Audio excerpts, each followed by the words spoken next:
What is good? What is good, everybody? Oh, what the freak? What the freak is going? There we go. Yeah. What is popping? What is popping, my guys? We're back. Another day in a row. It feels good. Ah, feels good to be back in the game. Yeah, today, as soon as Howard is ready, we're gonna do our Pokemon tier list. Then after that, I don't know, we're probably gonna do something. No, we're gonna do the Zelda Direct today, and then we're also gonna be doing the Celeste speedrun stuff. I'm gonna get those ultras. That was the last thing I was working on, so we're definitely gonna get those. Yeah, I think it's gonna be the most important stuff. So as soon as he shows up, we're gonna be good.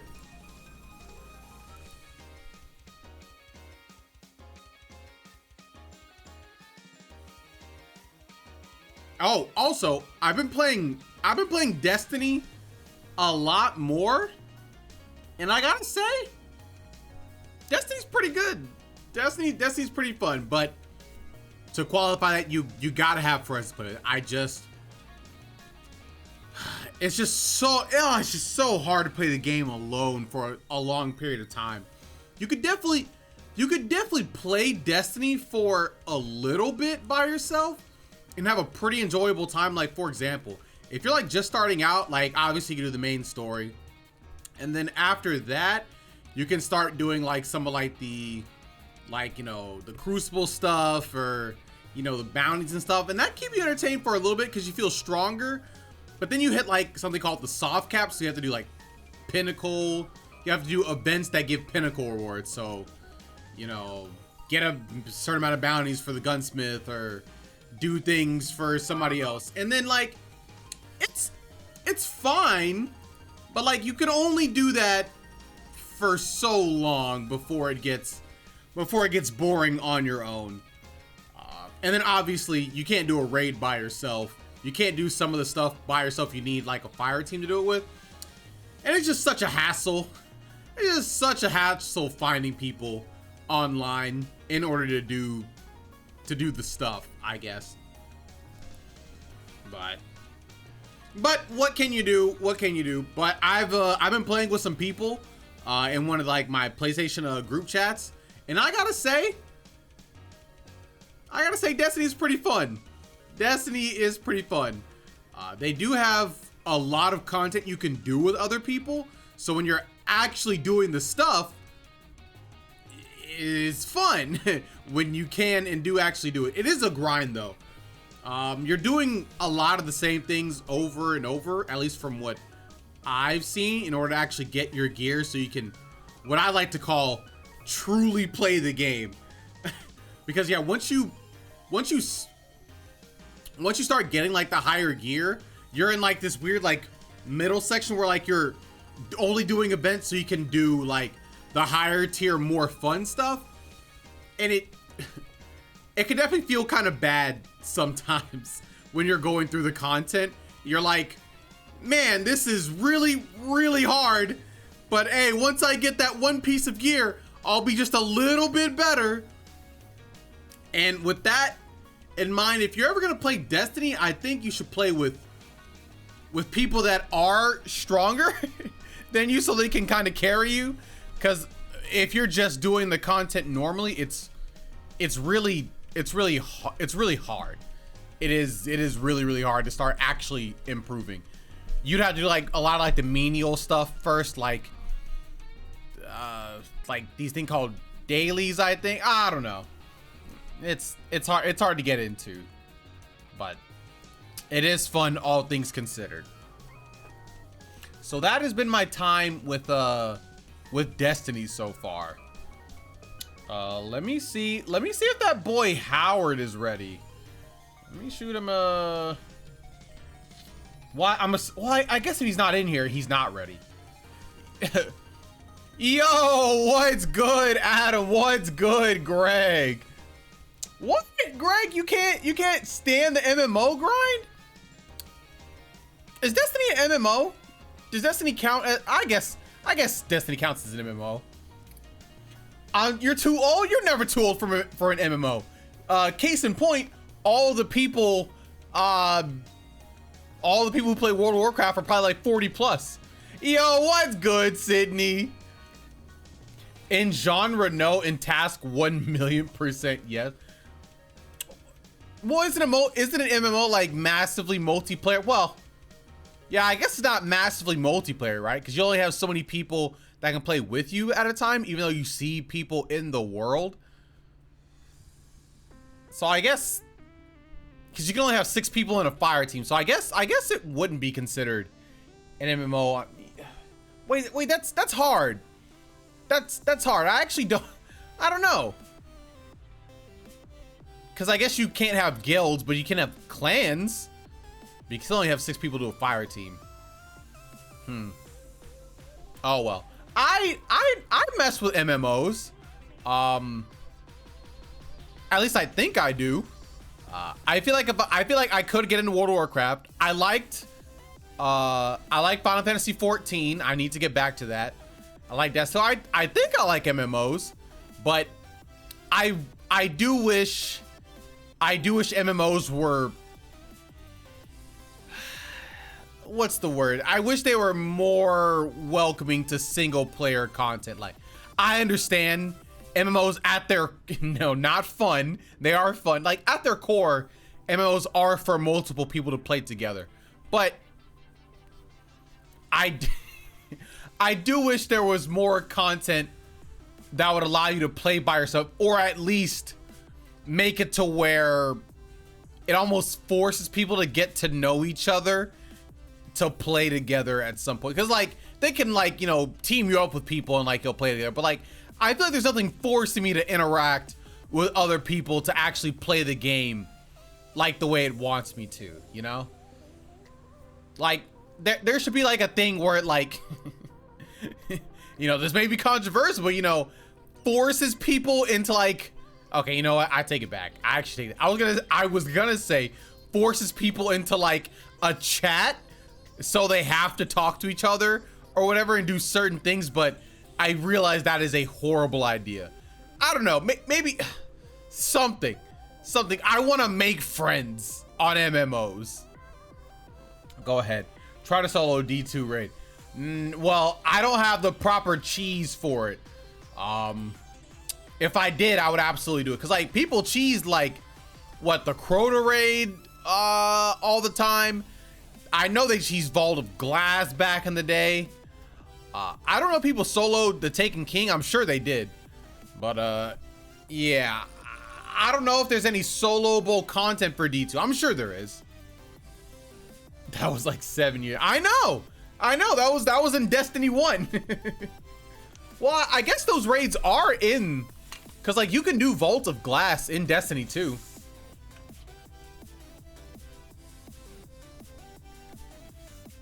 You missed my entire stream yesterday? That's okay, Sydney. What is your question? I will answer it for you. Segments, sure, but like entire raids. Like, do people just like solo raids up to a point to where they can get a checkpoint and then invite people so you can start from like a higher point? Did Game Underground ever sell video games? They do sell video games. They still do. Unless they stopped from the last time I was there at Blacklisted. To my knowledge, they in fact do still sell video games, yes. Yeah, they do. They like when you Game Underground, when you walk in, they. Oh, okay. All right, I guess they don't anymore. When I went to when I was there for Blacklisted, like the games were on the shelves just as usual. Oh, it's just an arcade now? Oh, I did not know that. Yeah. But they did sell video games, yes. As long as I've known them, they have sold video games. This is a recent development, apparently. When I was there in November, they did in fact have video games on the shelves. Howard can contest. With 6,000 CRTs in the back. wait, did they move them off the counters, or are they like, or is it like in addition to the ones that are already there? I don't know. There's space in the back for events, but they weren't. But we went looking for games, and they were pretty much an arcade. I mean, that's pretty hype. Yo, what's good, Jetone? What's good, homie? How's it going? And what are we playing today? Well, what we're doing today is we are going to, well, since Howard's not here, I think we're gonna go ahead and do our Zelda Direct React, because I have not seen the React.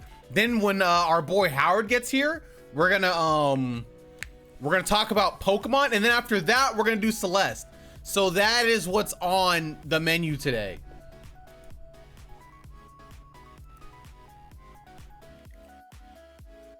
I don't know if there's space in the back for events, but we went looking for games. They were pretty much just an argument.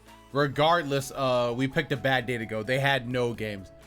They could just be renovating. They do move a lot. They have moved at least 3 or 4 times I've known them. So maybe they're getting ready to move again. That would be weird, but maybe. Ooh, let's go. Yes, sir. I'm trying to be top 100 in Celeste. My grind has not been going good, but we're going to get there one day. I promise we will. We will start attempts. Oh, also, to show that I'm truly serious about my attempts, I got a foot pedal. Yeah, I got a foot pedal for when I'm ready to go. Here's the thing. So when I'm ready, I'll have my my foot pedal ready to go. They were in Waltham.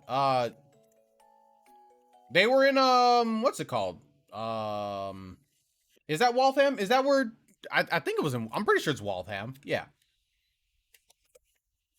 Yeah, I'm pretty sure it's Waltham. So whenever I like hit a split, so like, you know, I get past a certain part where I hit like a certain time, I just I click the foot pedal, and then it automatically does the split for me.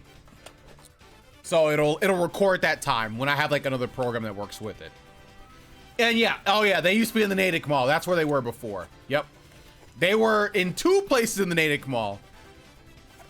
And it was very cool. All right, let's see.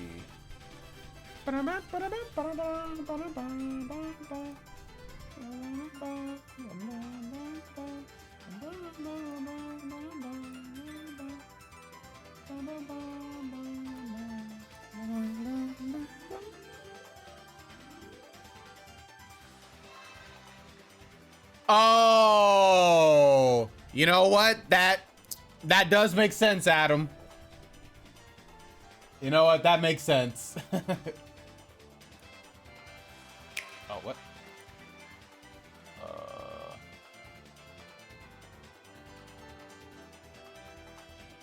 I think this is it. Okay.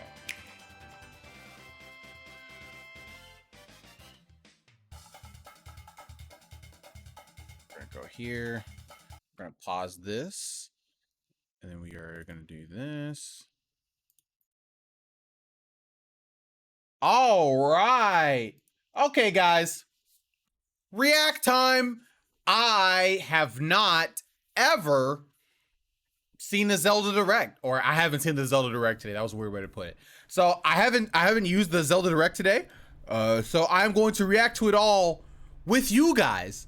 So enjoy. Oh wait, what is oh, I use spacebar for that, but I can see it being a hindrance in high pressure run. Yes, it can be. Oh, you gotta save all those milliseconds, Jetone. Yes. But it's it was just simply empty show, but they were in fact friends, so that's super weird.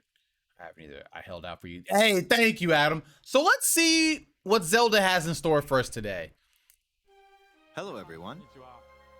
I'm Eiji Aonuma, producer of the. Wait, hold on a second. I have to do some swapping. Hold on. We're gonna move that over there. We're gonna do this. We're gonna move this over here. Oh no, it's too big, but don't worry, because I have an answer for that.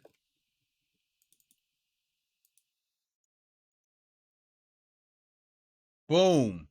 There we go. All right, let's see what Eiji Aonuma has to say. How does the volume sound? You guys need me to turn it up or down? News. How does it Development sound? on The Legend of Zelda: Tears of the Kingdom is now complete. Thank you very much for waiting. Many of you are Turn it looking up. forward to this game, and we've released a few trailers so far. Although it'll just be a brief glimpse, All right, there I'm we go. going to actually play the game for you all today and show you what it's like. How, Okay? Let's begin. all right, is good? All right, perfect. Here we are in the land of Hyrule. Oh, Zelda has long hair. Like The Look Legend at of him. Zelda: Breath of the Wild, there's a vast world to explore. Of course, it's not just the same world as is. It's changed in many ways. If we talk about all of the changes today, we'll run out of time, so we hope you'll seek them out for yourself when the game launches. In this game, the vast world of Hyrule reaches high into the sky. You'll I wonder notice what some happened to land Link's masses floating up there. clothes. We call them sky Because he had like a islands. blue tunic before. You're probably wondering something. How do you get to the Sky Islands when they're so high up? Yeah, If because we take before a look, he had oh, like. something's falling from the sky. Do you see it? I wonder what that is. Let's head over to it. Nah, his. Wait, does he only have one arm? We're almost at the Oh! spot where the object Oh, fell. wait, no, never mind. Okay. Nah, his arm is fine. Here It's just it like a is. glove or something, right? Okay, let's use I one mean, of Link's new it's abilities. just looking a little dirty, but it's all right. If you do this on the rock that just fell,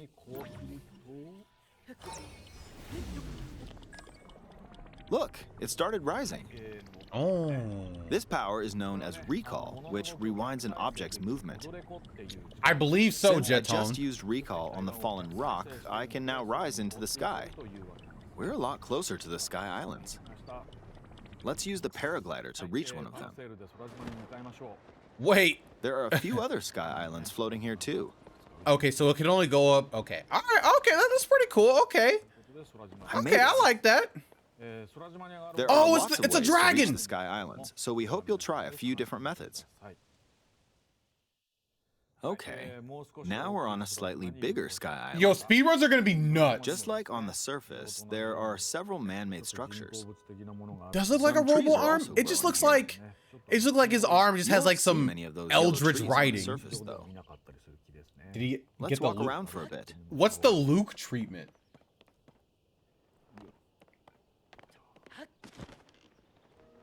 There's The a game branch still on looks the good. I ground. haven't seen any When you slowdown find yet, something which is like good. this, you should pick it up. It might come in handy later. Let's continue. Nah, we don't know that yet. His Oh, arm is something's fine. there. This is a brand new enemy called a construct. We'll fight it using the branch we just picked up. Ah, the branch broke. Not good, not good. Quick, get another branch and we defeated it. Moving I on. have not seen Star Wars. We've now explored more of this Sky Island. Oh, because he As lost. expected, Okay, that makes fighting with sense. just a branch won't get us very far. Also, this branch is almost broken. So here's another one of Link's new abilities. If we use this branch and the rock over here, and do this, look, What? we can stick them together. We What? created Oh. a makeshift hammer. Oh! This is called fuse. You can stick Oh! objects together to create Wait, new that's weapons cool. with various effects. Let's take on another construct with this fused weapon. We're dealing with two Wait, of that. them at once. Wait, that's hype. Oh, we beat one. Oh, it has more The durability weapon's too. attack has definitely improved. The other branch broke, but this weapon has much better durability. Yeah. You can do all sorts of things by experimenting with the fuse ability. Oh my God. You can I'm fuse about two to weapons, for experiment example. so hard. If we take this long stick and fuse it with a pitchfork,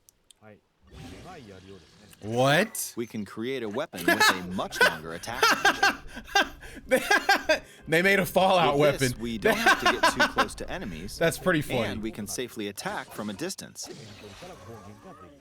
Oh. You can also fuse arrows with materials in your inventory. For instance, try fusing this leaf to an arrow. They made this change just for you, Jito. What, a leaf with a bow? Fuse an ice elemental material to an arrow and you can freeze faraway enemies. That's so good! Very useful. In addition, let's see. Ah, there's a bird flying around. If you're out hunting, you might feel that aiming with an arrow is too difficult. Oh, Apparently, my eyes can't track fast-moving objects as of late, so my shots rarely land. oh, Sydney, this might be So, what at you were times just like trying these- to get at. Here's an eyeball you can get by defeating monsters. Oh. Oh, Fuse okay. it to an arrow and... I thought he was about to say something else. Oh! Look, it homed in on the target. He's a Let's try this monster. on another bird. I'll just fire in that general direction. It's very simple. That's pretty Depending funny. on what you stick together, the fuse ability could also be beneficial for hunting. Please tell me you could put meat on a bow. I fused a mushroom to my shield. Now, you're probably wondering if this has any use. Well, this mushroom is actually a puff shroom. Let's fight an enemy with this. I blocked with the shield. Ooh. Okay, there's smoke now. The enemy's lost sight of Link, so... attack! Oh, Even if this you is so struggle with good. combat, you can take down enemies using similar methods. In the previous game, you'd usually get powerful weapons by defeating strong enemies. But in this game, fusing even the weakest weapon with something else could turn it into a useful weapon. There are even more gameplay options for sticking things together. Let me demonstrate. Some of the Sky Islands even have rivers. We'll want to cross this one, but Bro, are we swimming about to make a across boat? it, well, the river's too wide for that. We need a boat. Of course, there isn't anything that resembles a boat around here. Okay. So, we'll lift up this log and attach it to a second log. Let's do one more. We'll bring Oh! this over here. Bro, it's the and boat. attach It's the third log. Blackbeard's boat from One Piece. It's a makeshift raft. This is another new ability called Ultra Hand. What? Even though the logs are currently attached, they can be detached. Let's modify the shape of the raft. You can always attach things or detach them like this. Bro. Now, if we put this on the water, it's made of wood, so the buoyancy will keep it afloat. Bro, they're talking about We've buoyancy? made a simplified version of a boat. However, it won't move in its current state, so we'll need something to propel it forward. Yo, I'm absolutely gonna get lost in this too, Greg. This is so good. There's something here. Let's try hitting it. Oh, wind. It's blowing wind. Looks like we found But it a looks like it fan. has like a battery. Why don't we try attaching it? Oh, but it like recharges itself. Okay. Oh, then we can rotate it. We'll attach another Oh, one. oh, that's so This should make the boat good. well balanced. Yo, we're talking about balance. Okay, they're attached. All right, let's try moving the boat. Hey, it's moving. It's sailing pretty fast with the wind from the fans. I can't wait to not get a Since single we main added 2 quest fans, done. we should be able to cross the river in no time. Oh, it's so All right, good. we reached the other side. In the most recent trailer, we showed scenes of This is where Link riding a Revolutionary large Banjo car was and a awful. flying machine. I've never played Banjo. Those vehicles actually aren't in Hey, the game from the start. don't get mad at me. Instead, I you'll be never able said to a thing about freely craft Banjo. them on your own. I've never played All any of sorts them. objects you'll come across in this game. And depending on how you use your imagination, you can do a lot with them. So, try crafting different things and explore this world at your leisure. Oh, that's so good. Oh, that's so There are even cool. more new abilities. Take this building over here. Okay, watch this. Look, I passed right through the ceiling. Bro, that's This new This ability is called This has got to Ascend. be made for speedrunners. If you're in a dog. place with a ceiling, you can go through to the floor above you. How does that There even are some work? restrictions, but what's great about this ability is that as long as there's a ceiling, you can use it anywhere. For example, He said there are some this restrictions place has a cave for with a hill right speedrunners. above it. If we use the ability here,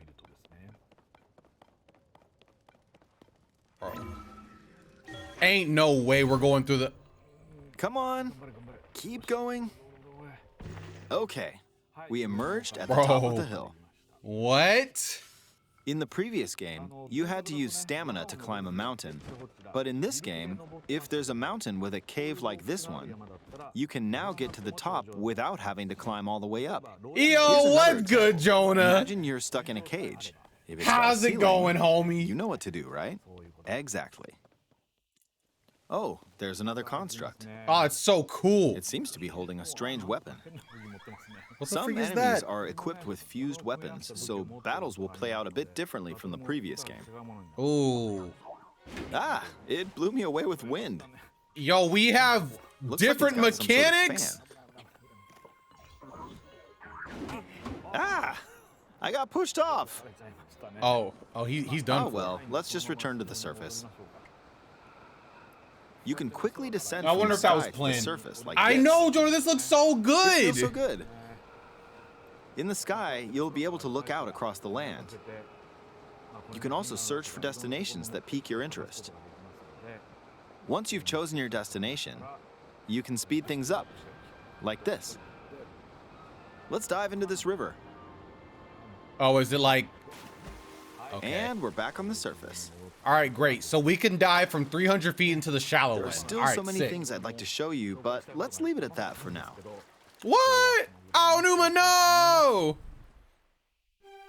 What did you think? Wait, Some of wait, Link's was that new it? abilities were We've updated been from the watching this for previous game. 13 minutes?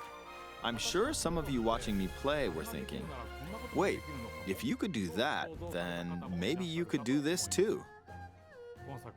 In this game, you can do a lot of things just by Bro. thinking about what's even Ao possible. Numa is a genius.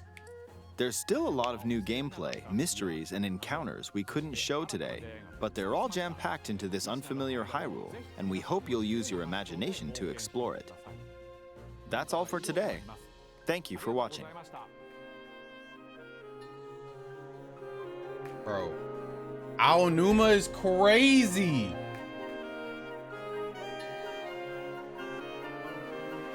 Isn't there supposed to be something else here? Am I crazy? There's supposed to be something else, right? Yeah. Yeah. We know what that is, boys. Yes, sir.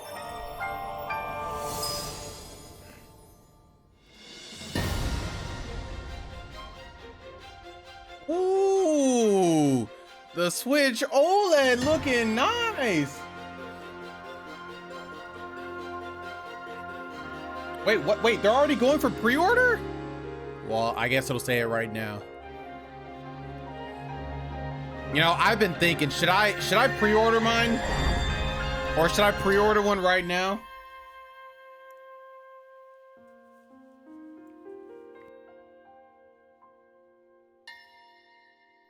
Yo, that Pro Controller is looking kind of nice. I think it'll be it'll be fairly plentiful. Okay. All right. Pro Controller is sold out, but it looks so good. Ah, well.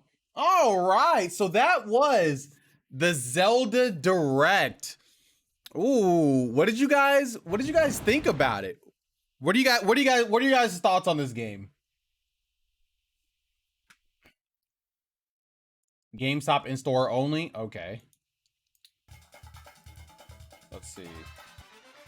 Let me see if I can find a pre-order link.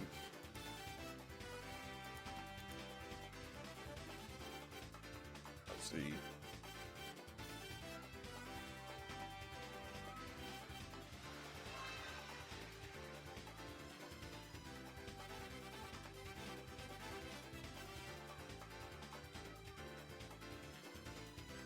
Yes, sir. It sure is.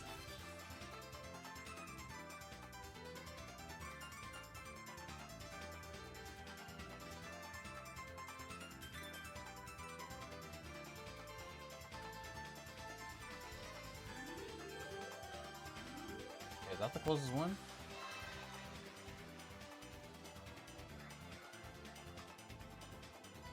You like Best Buy or Target? I guess Target, because Target's easier to work with, I guess. I guess I mess with Target more. Just more easily accessible for me usually.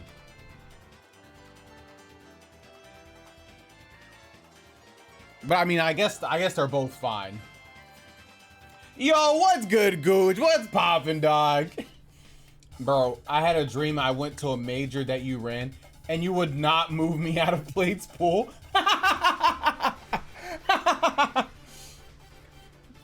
Yo, what do you mean? I would never, ever do that to you, okay? I would just really make sure you guys couldn't enter my tournament in the first place. So, I mean, it wouldn't even be a problem at that point. I don't trust Target with bigs. Okay, fine, then Best Buy. You know, Best Buy is also fine.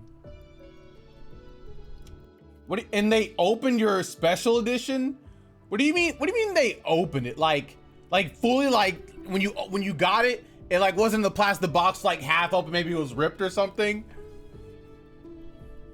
Oh, let me move this.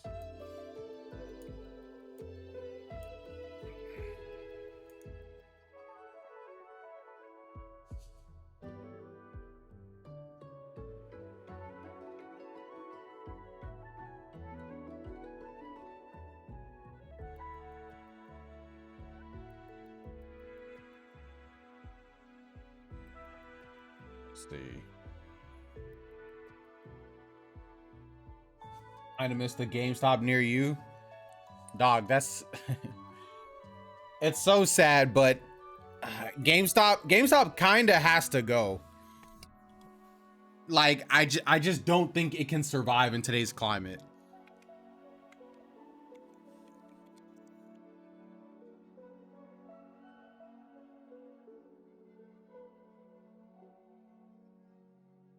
We're gonna do this. Password. Just strong password. There we go.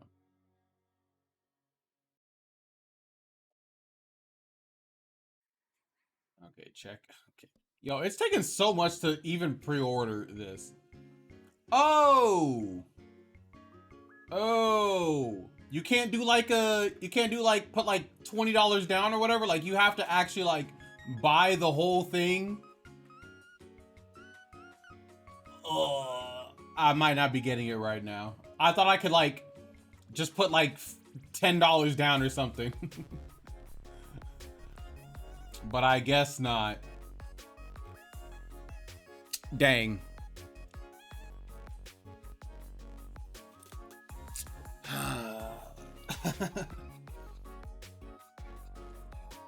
I can't justify it right now, but maybe a little bit later on. They closed all GameStop here years ago. Oh, wait, they closed all of them? Dang. Well, hey, you know, at least you have Amazon, you know. Amazon won't let you down. Or if you go to Walmart, most games are just sold at Walmart and they're like $10 cheaper. They're just straight up just $10 cheaper most of the time. I used to go to all the Menard releases, but yeah, they gotta go. I hate them now. Dang. I wonder if like places still have midnight releases for games. Like do like mom and pop shops or like Walmart or Target do it? Because like I don't think GameStop does it anymore. Does anybody do midnight release for games? I can only get Amazon through Germany. I go to the electronic gaming sections. Wait, what do you mean you can only get it through Germany? Like Wait, what do you mean by that, Jonah? like you order and then they ship it from Germany to you?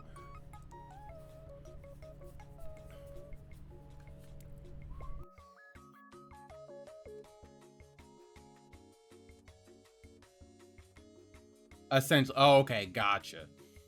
Also, I guess Howard is just dead. Because we were supposed to do the thing, but it looks like that might not be happening unless he comes later on.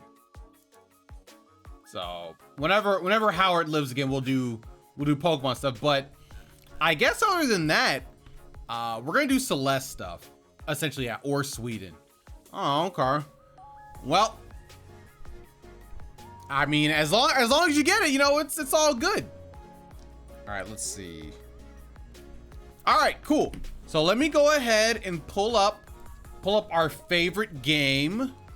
It's been a minute since I played Celeste.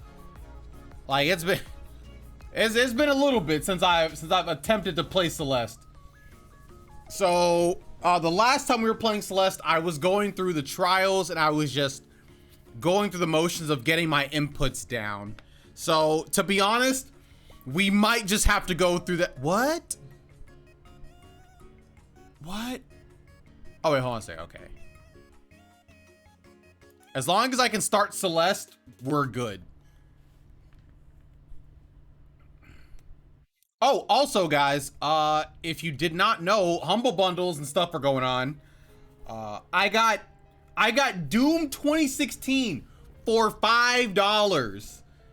And you know what? I think that was an amazing pickup, because I have been trying so hard to get Doom 2016 at like a super cheap price. I've been trying so hard.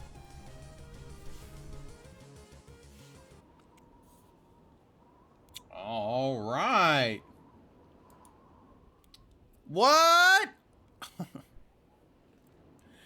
It's downloading stuff.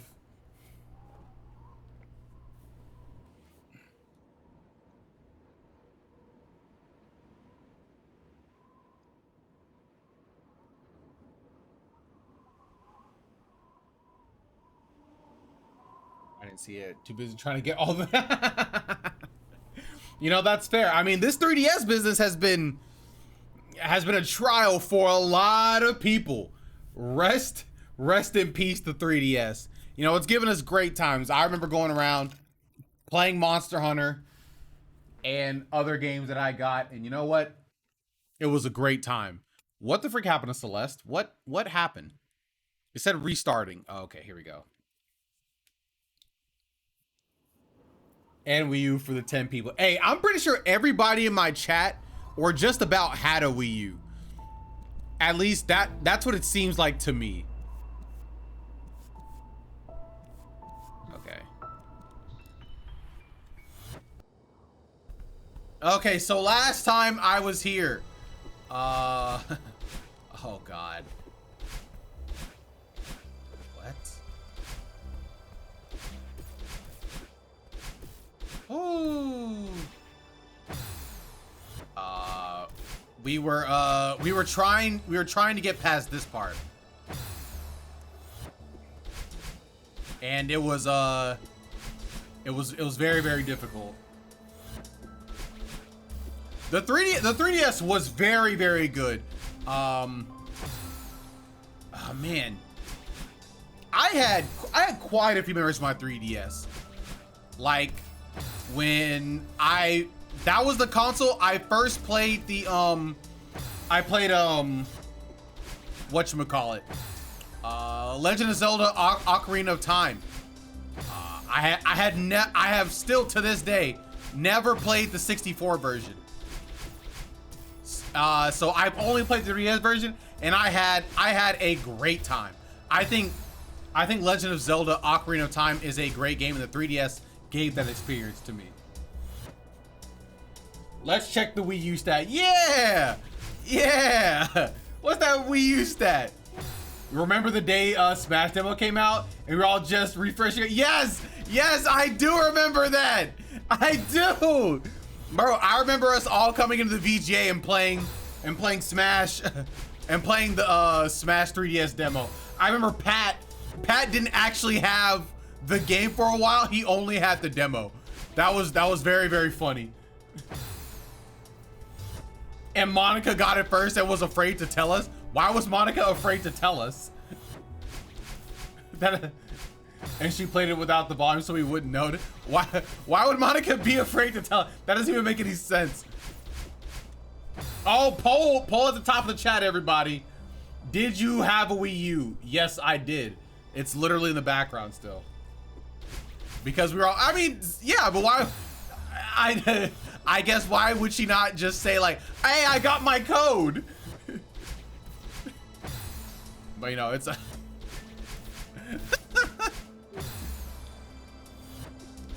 oh, I thought you were saying she was like actually afraid.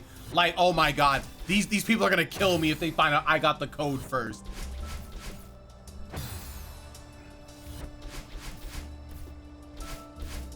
This is so hard.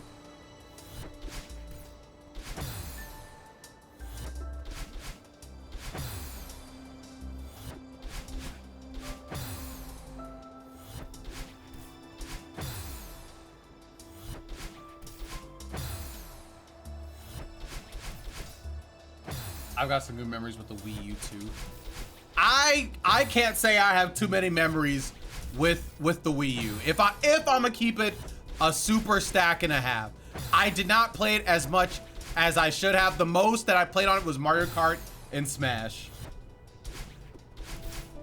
I don't think I had too many great memories with it.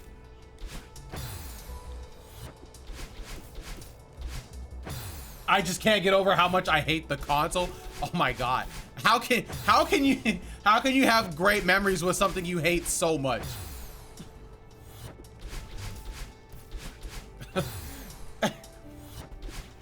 Like, I remember for the longest time for the Wii U, people actually just did not know if it was like an actual console or like a whole Wii thing. Splatoon was great back when I played that. I'm pretty sure I played Splatoon. I'm pretty sure I played Splatoon for the first time on the Wii U. I'm sorry, on the Switch. I got that awful console on day one. There were 4 people. Wait, actually, Adam, were there actually only 4 people in line? Were there actually only 4 people in line? Yes. Only 4? Oh my god.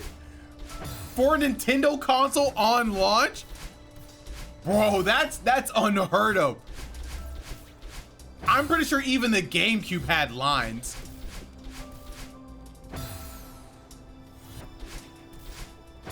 Hold on a second. How am I supposed to do this? Before I completely destroy my hands trying to do this?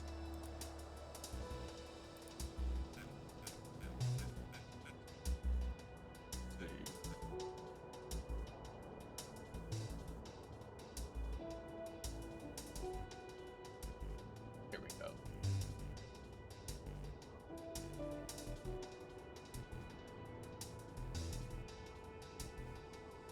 Bro, I know for a fact the Dreamcast had more. I know 100% for a fact it had more.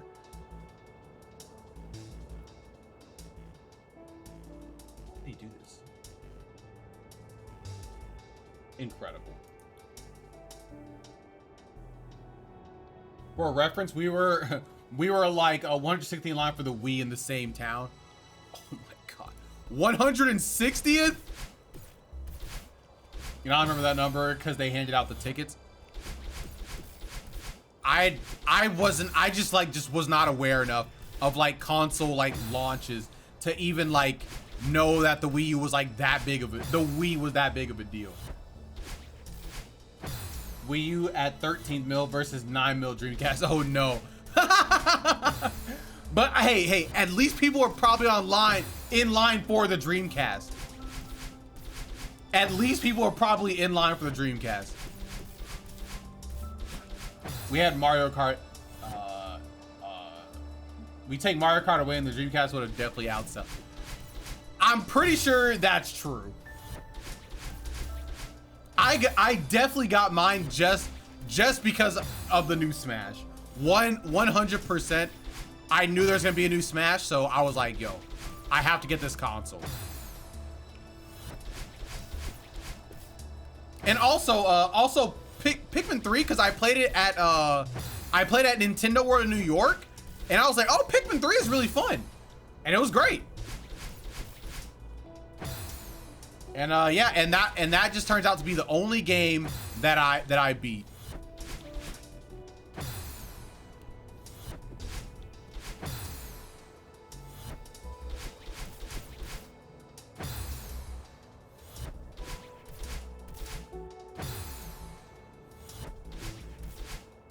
I remember on the Wii U, my wife would always say, the Wii U is a bad console. It's just bad. And you know what? I would defend it staunchly every single time.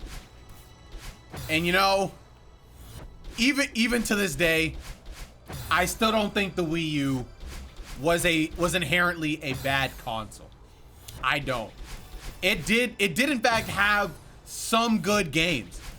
You know, it just sucked with the marketing, you know. But if it just had a chance, I know it could have succeeded. It had a really great library. The hardware was just so bad. I know it was so bad.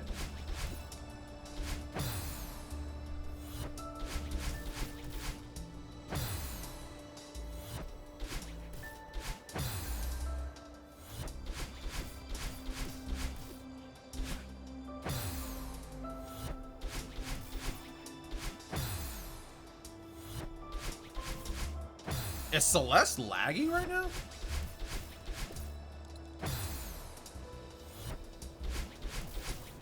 Yeah, I just wish Nintendo could have capitalized on it more. John, that's not John. That was just true. Oh my God.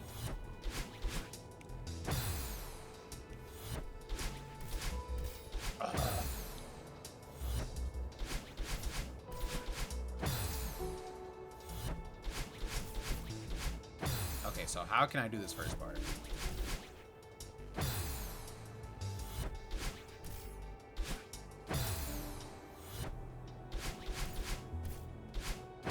Minecraft for the Wii U, second message.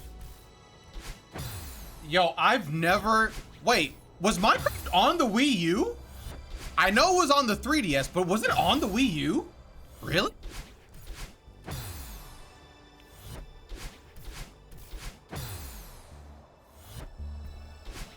Was it good? It's pretty much on everything. I just did not... I didn't know it was on the Wii U though.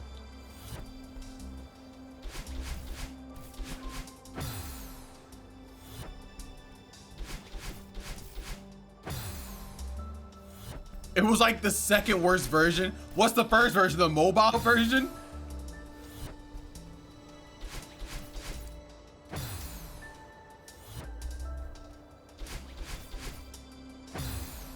God, dog.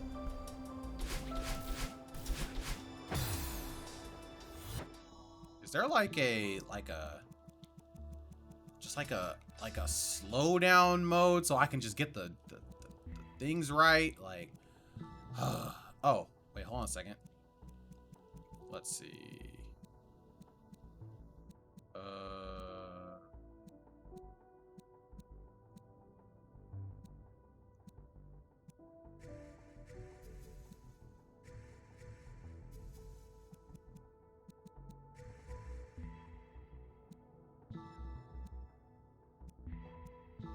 I don't even know what debug mode does.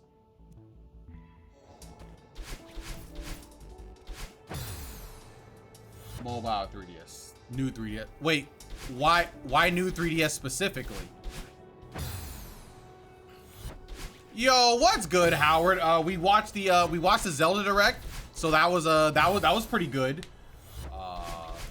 And then we've just been grinding in Celeste. So nothing too crazy.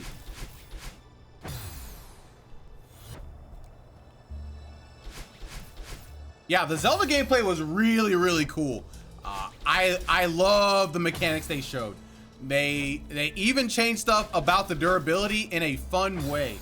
So yeah, excited for the game. I'm really hoping it doesn't do something that just makes it bad. It doesn't look like it will, but I'm not saying it's impossible.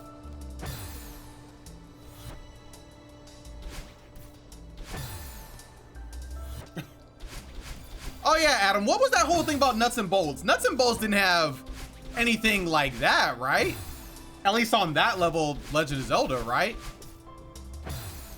I mean, I've never played it, so I literally can't know.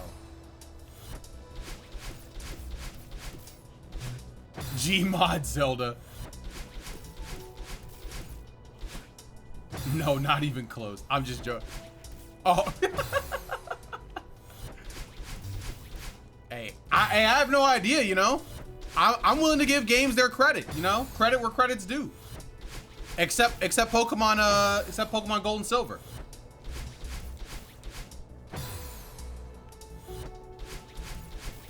Oh! And you can make vehicles in Legend of the... Okay. And everybody hated it?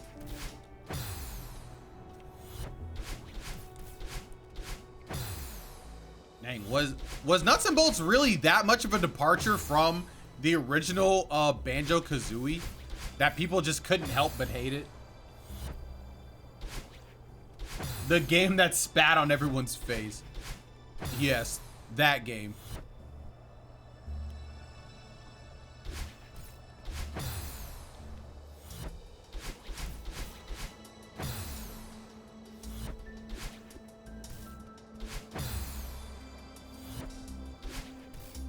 I'm not sure if there's a game that was a bigger departure from the main series. No, that's not true. Come on, there are definitely games with like a bigger departure, like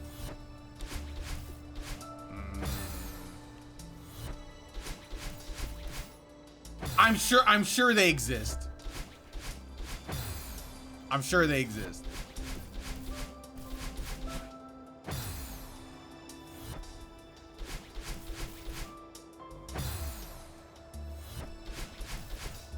Yakuza 7? Which one was Yakuza 7?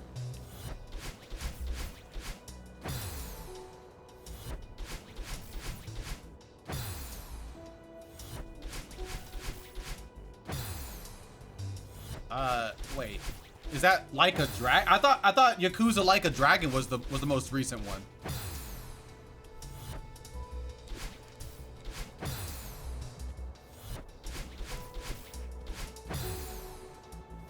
Oh, okay. So wait.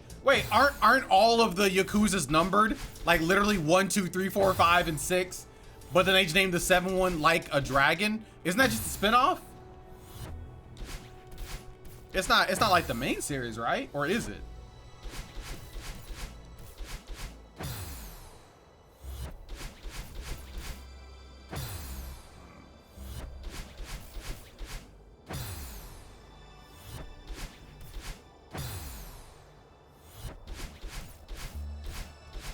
Technically,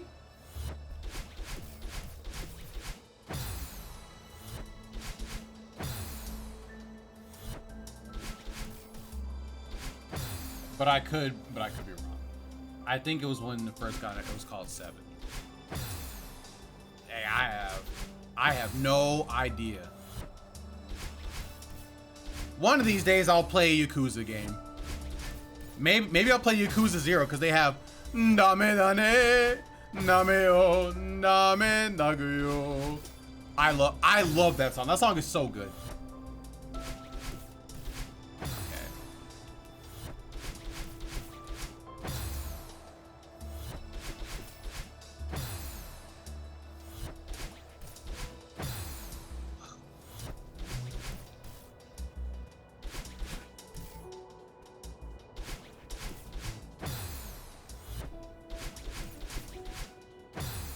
I just need a rhythm.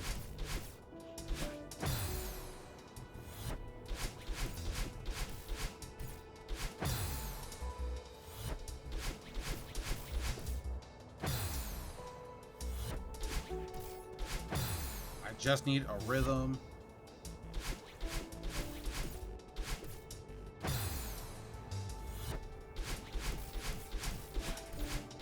I have to like react to.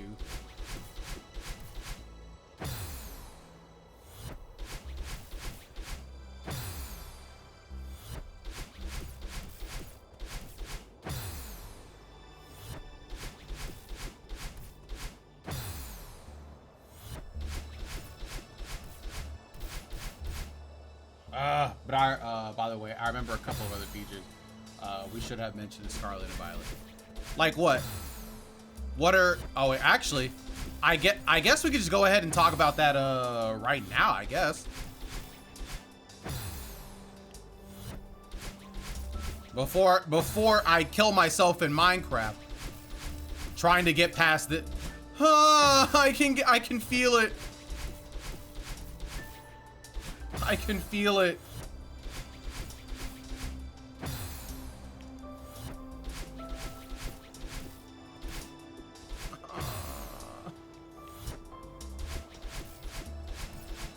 Jump!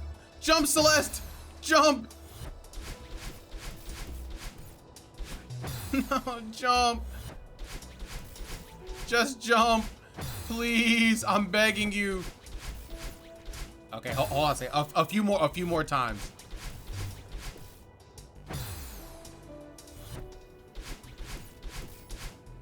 Oh.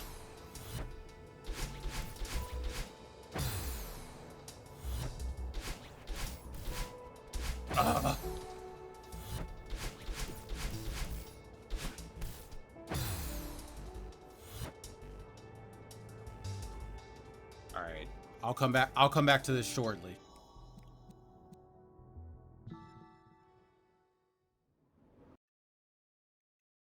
All right, let's see. Let's go. Bless me, thank me, I'm welcome.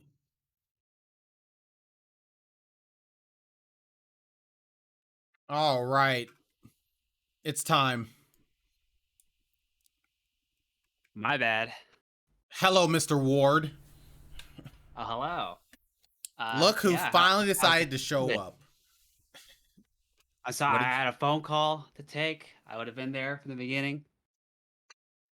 I can't believe it. But wait, what did you say? I said, how's the stream been, you know?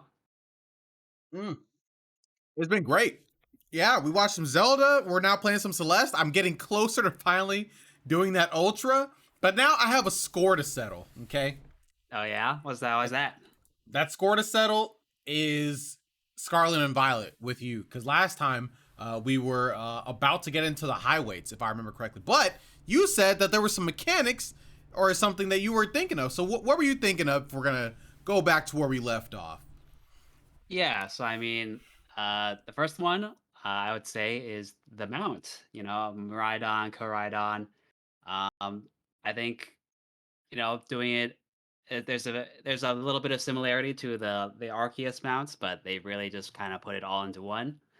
Um, and I think, you know, it's a pretty neat feature.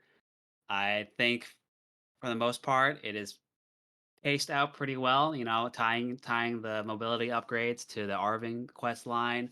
Mm-hmm. And I would not really be obviously I kind of wonder how they'd bring it back. It seems because I think at least with Arceus and Scarlet Violet, I think they're willing to bring it back. But I'm interested to see how what kind of version they will in the future. But I would not be mad if they decide to try and you know, one, bring that back, and two, design the gameplay overworld based on that. I guess I didn't really count this one as like a mechanic that is like introduced because it's the Legend Arceus mechanic is just on one Pokemon. It's literally just the same thing.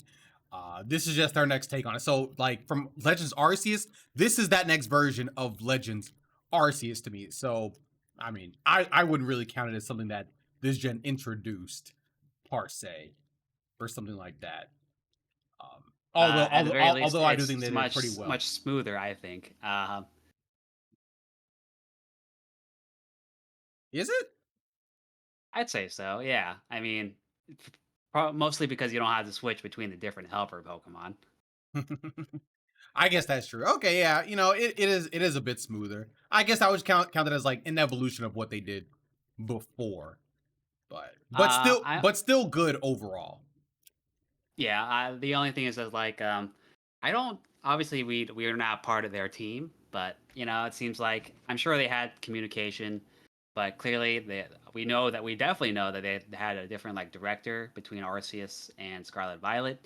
I'm sure there was some communication, but maybe they just I'm not entirely sure that they created or designed Rhydon off of Arceus, but can't really say for sure. That's why I consider it. Hey, that could technically be a feature that was introduced in this game.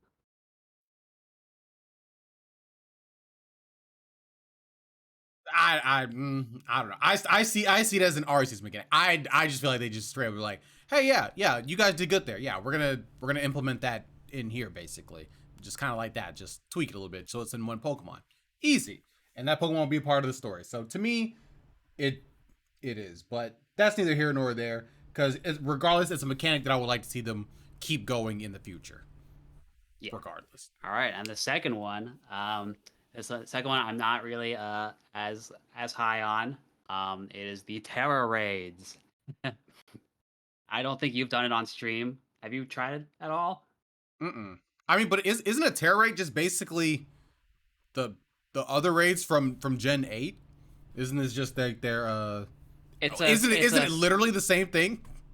It's not literally the same, but it's not like so different. And from what I can tell, it's not really that much better either. How is it different? I guess it's because it's something about like how the health works and how obviously the Terra raids is more focused about uh the Terra type versus just like the beefed up stats of a Dynamax Pokemon. So strategy is ever so slightly different. Um, all I can really say though is like, yeah, I'm not really impressed with this feature. Especially with the whole FOMO going on. It's like, oh, you want Charizard? Oh, you better have had the game around this time, otherwise, out of luck. You wanted Cinderace, you wanted Samurott. Too bad. I mean, I wouldn't really consider this. I don't think I would consider this a new mechanic at all because it's actually just it's the raid mechanic, but it's just interacting with like the main gimmick of the game. Oh, yo, what's up, Kenny? We're just talking about Pokemon, finishing up what we were discussing yesterday. So instead of like raid battles, it's Terra raids, and maybe it's like some slight mechanical difference, but it's functionally the same. You're getting a Pokemon, maybe it has like a special ability, maybe it's a little bit stronger or whatever like that, kind of like the raid dens, and they're spread out all over the world, and you do it with your friends or with random people. So it's a mechanic that has already been in the game. Now, whether or not they did it better or not, well, I haven't done them, so I actually can't speak on it because I never did it once. Well, all I can say is that yeah, I'm not terribly impressed. I kind of wish they would put their efforts elsewhere, like fleshing out the open world. This is where I go back into the miscellaneous because let me tell you, terrestrialization, it's interesting, right? Competitively in VGC seems to have makes you think, right? But you know how you can change your Terra types in this game? With like Terra shards or something, right? Yes, with Terra shards. And do you know how many Terra shards you need to change your Terra type? I think Adam told me a while back. I can't remember. Maybe it was like 999. Oh, it's 50. It's 50. It's 50. And that may not seem that bad, but believe me, your only real chance, your most reliable way of getting shards is through raids, which is one, requires Switch Online, and two, unfortunately, it's still rather slow, just like Dynamax raids. You need Switch Online to do the Terra raids? Yeah. Or no, sorry. Obviously, you can do AI, but as we know from Gen 8, the AI is not great. Okay, because that was going to introduce another problem if that's what we were talking about, or if that was the case. The bottom line is that like, hey, you wanna change your Terra type? Hope you like grinding. And that leads to the next thing, sort of, in that like once again, here we are uh, with DLC and Dexit. I don't obviously I understand that at some point, um, that the Pokemon Company was going to be in over their head with how much Pokemon uh would be in a game. Um, that being said, I if you're gonna cut the Pokedex, I hope you would flesh out the rest of your game more, right? But uh, it still remains to be seen, like how much, like if like, oh, is this like a real triple A experience that they're giving us?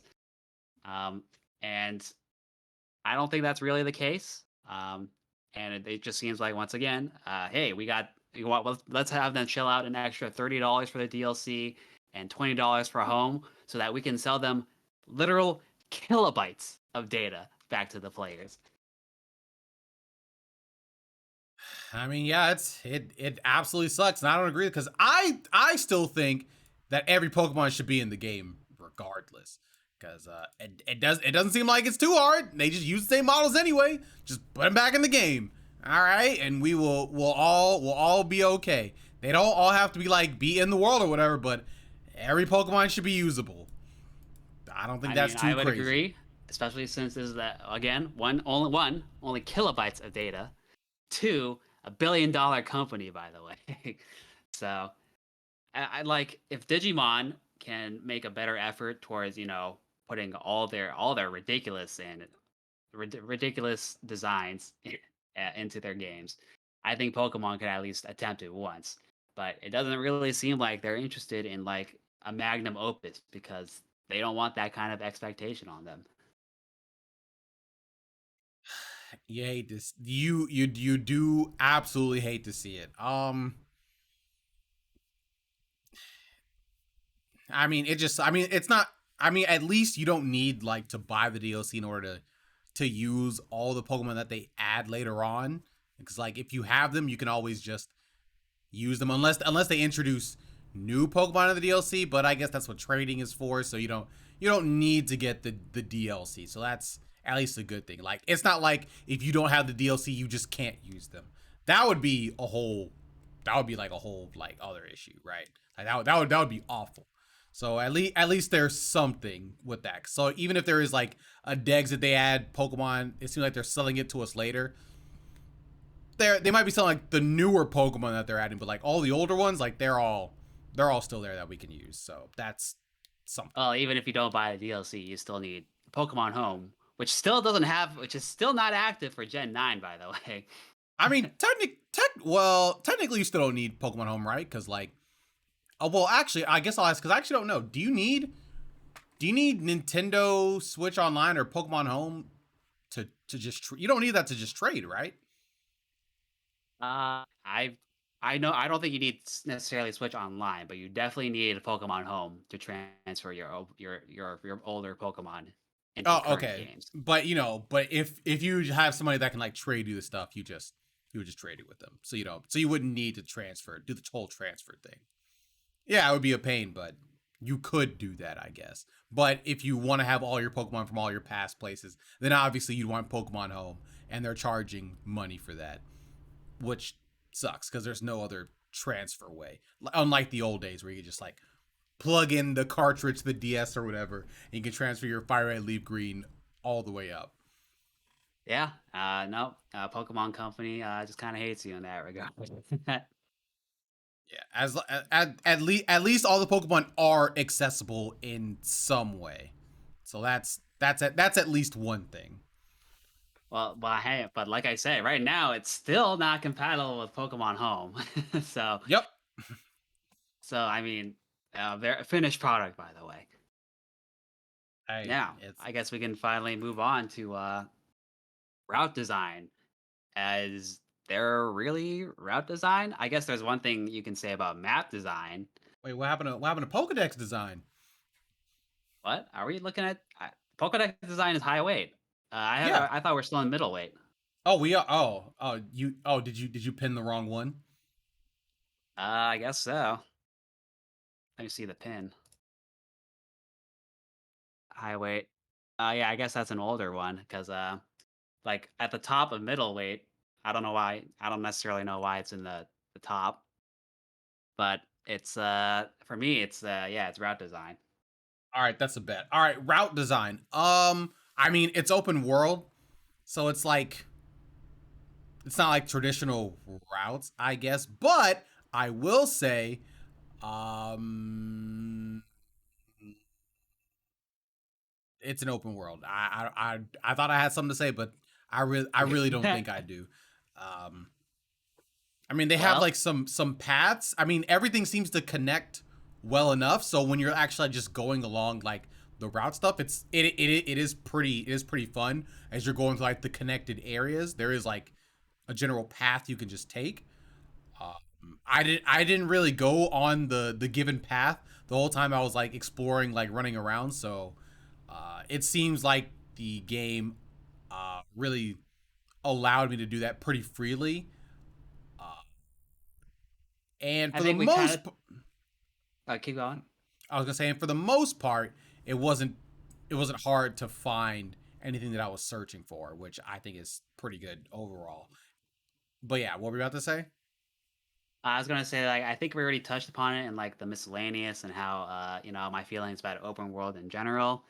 I guess what I kind of I think at the very least what I want out of an open world or any map really is that like hey is there are there interesting geographical locations, and two, is there like anything unique to do or they or to interact with in that regard. Um, and I'd really say that unfortunately, like it just seems to be the main attraction is the Pokemon themselves, which is not a bad thing. You can obviously have that, but but the locations themselves, um, pretty lackluster. I think the towns architecturally very interesting, but again, not you can't really interact with them. Oh, I forgot yesterday too. Like, it's very jarring about like how there there's all these buildings. The cities and towns are relatively big, but you actually can't go into like most of the buildings. They didn't even do the sword and shield thing where they just kind of copy and paste the same room. It's just yeah, I mean, it's just kind of weird. it's like real life. You know, you can't just walk into anywhere you want. You know, usually it's just the shops that are open. You're not just gonna walk into people's houses. Come on, Howard. Breath of the Wild lets you do that.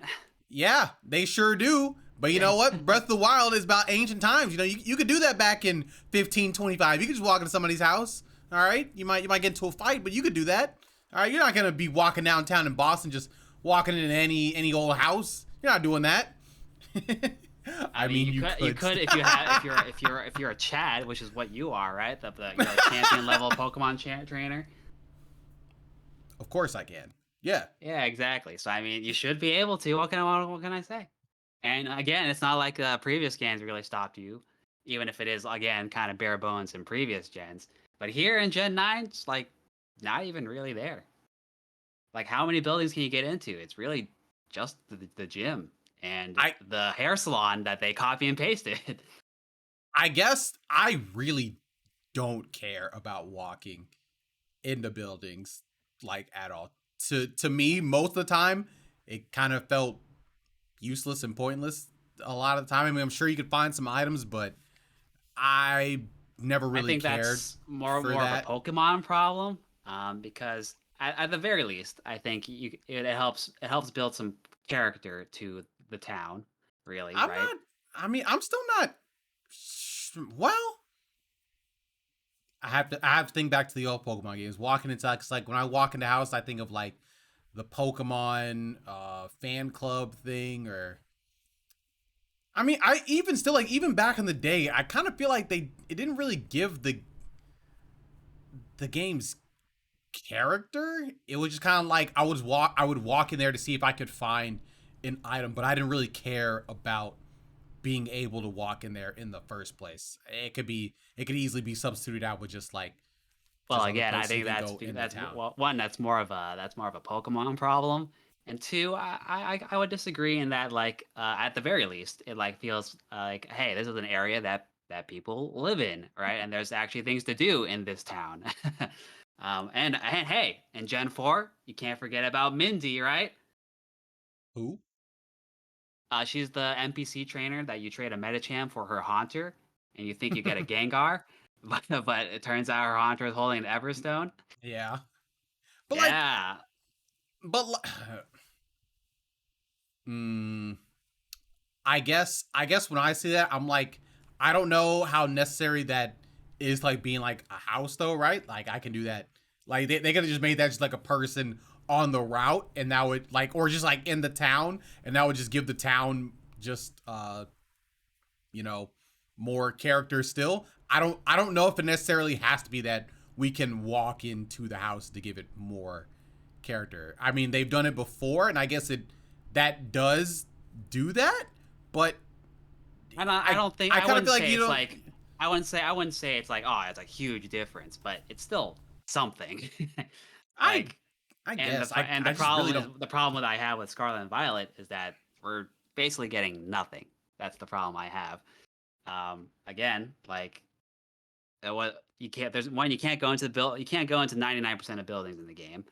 So all you can really do is look at the architecture, and there's not really even that many NPCs to interact with either. So it's hard to, with that combined with, like, lack of voice acting and overall sound design, I feel like the just like the idea of an open world, an active open world, that could have been easily improved upon in this game. I think the open world absolutely could be improved upon. I would like to see more like character, like people trainer, whatever NPC interactions to happen. I like that. I mess with that. I think that would be really really good. Um, I think, maybe if I like go into like, a back alley, and I see somebody, they're like, hey, yeah, I was just mugged or something like that, and I need help finding somebody or whatever. You can like, go somewhere into like a warehouse or something like that. And you're like, oh, you want this kid's wallet bag? You got to battle me for it. Just stuff like that would be really really cool. Yeah, side quests, stuff like that.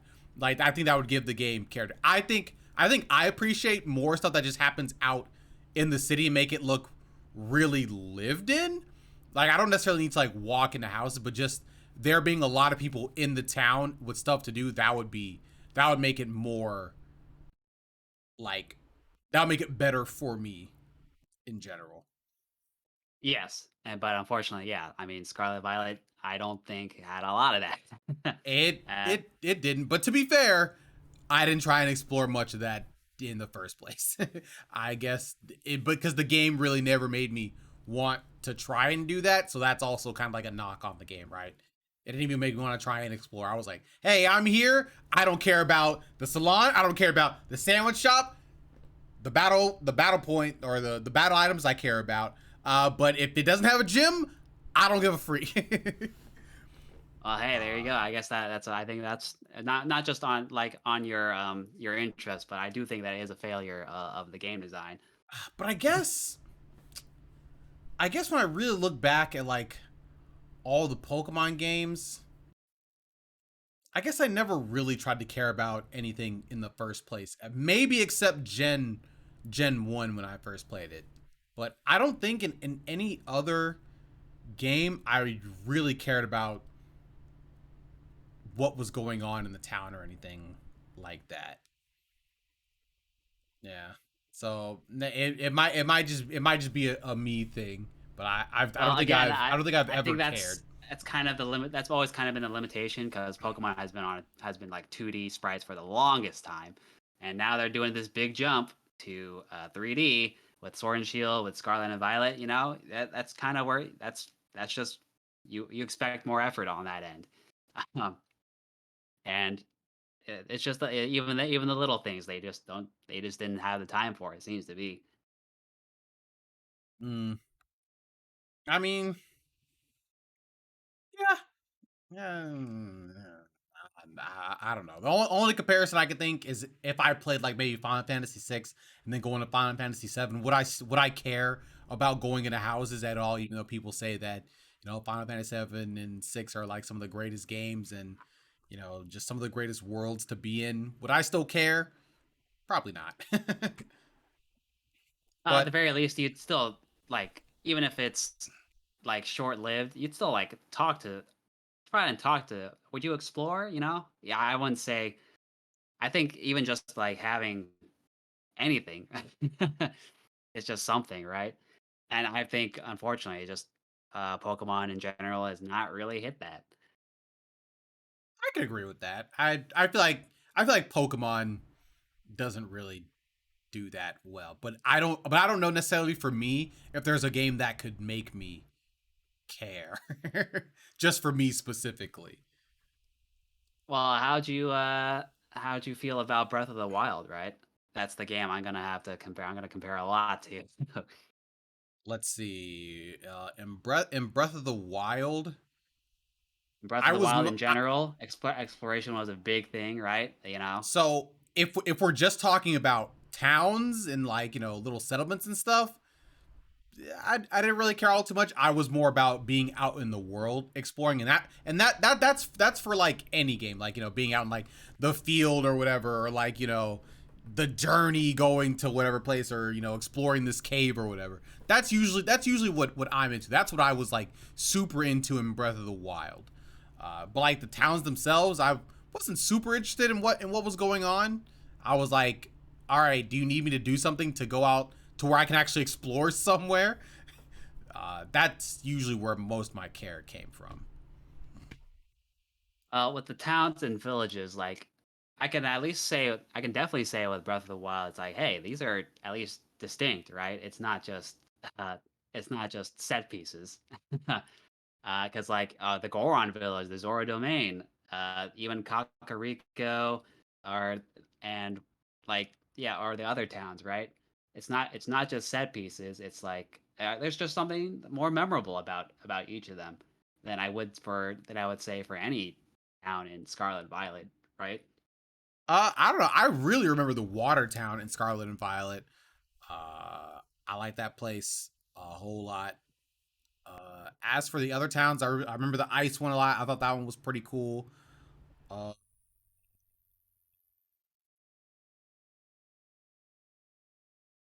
let's see, which one did I also think was the psychic one was definitely not memorable. I can't remember even if I'm trying to be honest with you. I remember the bug town, and the grass town. Those were cool places. So like there are definitely like enough set, like, you know, distinctions in like the towns to make me at least like them and like being in them. Definitely not as much as Breath of the Wild, because in Breath of the Wild they were like grandiose. They were so cool, so sick.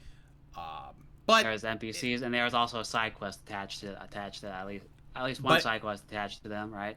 if we're just talking about just like being in those cities, so I'm most of the time I'm just like, eh, okay, I'm here. Like, you know, what am I supposed to do do the next thing? That's usually how I like. That's usually like my mindset when I go into a town. It's like, all right, yep, this is a means to an end. So how can I go ahead and get moving to the next place? Like they might look cool, and that's cool. You know, I thought the towns in Pokemon looked cool, but if maybe actually care about them, it's usually pretty hard for me to care.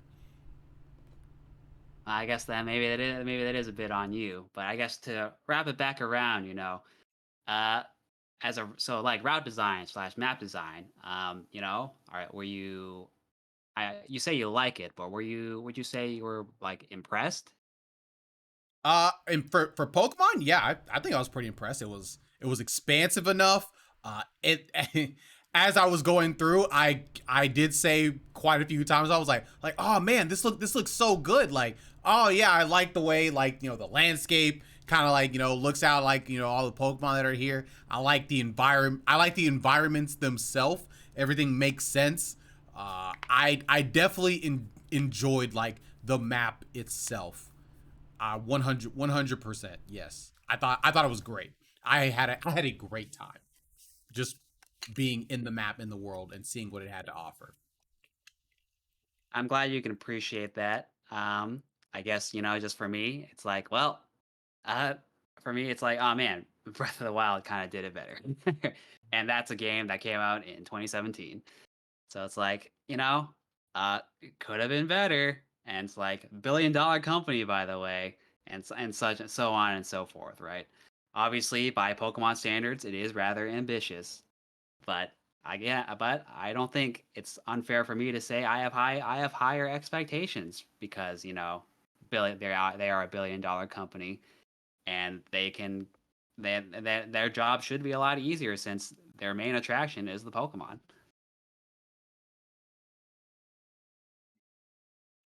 I mean, hey, mm, that's just going. This is going to be your complaint for forever. You'll complain about it today. You'll complain about it tomorrow. It's going. It's just going. It's going to be like this. And that's why I haven't bought a goddamn single Pokemon game since Sun and Moon. Except, sorry, not a mainline one. This will be. I know 100% that this will always be in your mind. You don't even have to you don't even have to say. I'll just know. I'll say it for you, dog. I'll be like, yeah, man, $1 billion company. Hey, man, in this day and age, you just gotta spell it out, right? You gotta spell it out for people that are listening, and you have to reiterate every single day. To me, game is game. If game fun, game okay.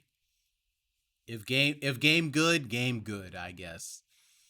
When game bad, we let people know game bad, and they know game bad. But if a game is popular enough, I guess it can just get past when the game is bad. Just look at Cyberpunk. Cyberpunk. And again, Sword and Fallout Shield. 76. Fallout 76. So, but again, Sword and Shield. Hey, I stand by Sword and Shield was a good, fun game. Okay, I stand by it. I had a great time with Sword and Shield. You say that, and that I managed to convince you to put it down in C. Hey, when facts are facts, that doesn't change my feelings. All right, facts are facts, but feelings, you can't get rid of those, regardless. Okay, and I think it was a good game. So route and map design, good. At least for me. All right, so let's see. We have for middleweight, just to be sure, it's like route design, how does gen compare, mechanics and features, and miscellaneous in middleweight. You would say it's overall been positive, right? That's easy enough. Would you say it's impressive or great?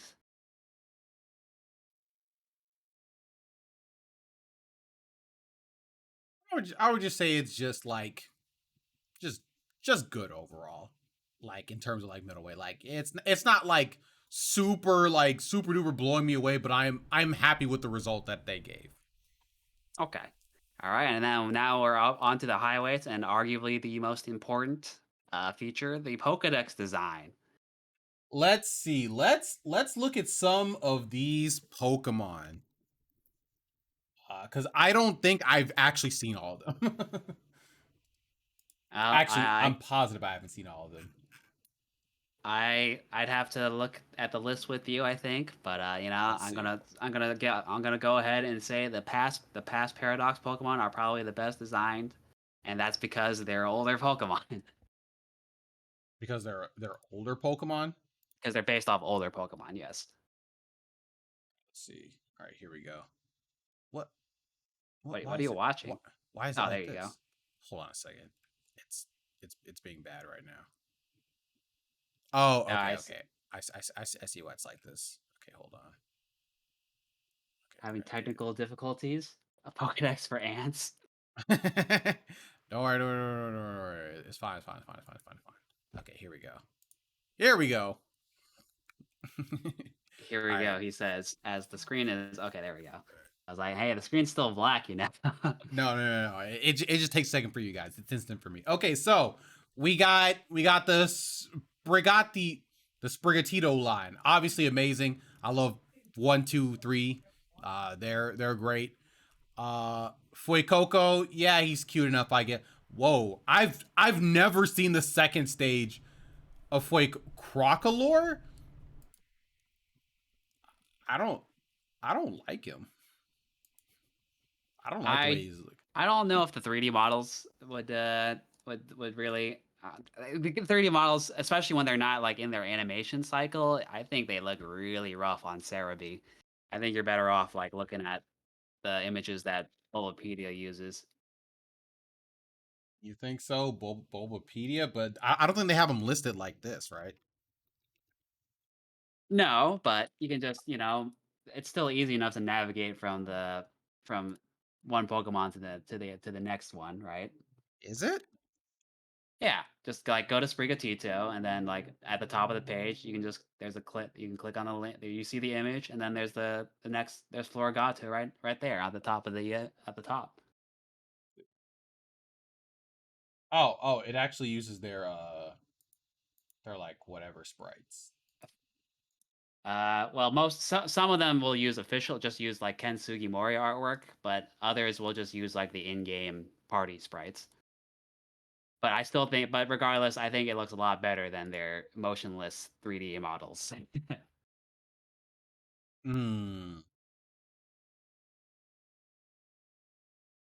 Well, I mean, this is the most accurate representation of the Pokemon that we're getting in game, right? Yeah.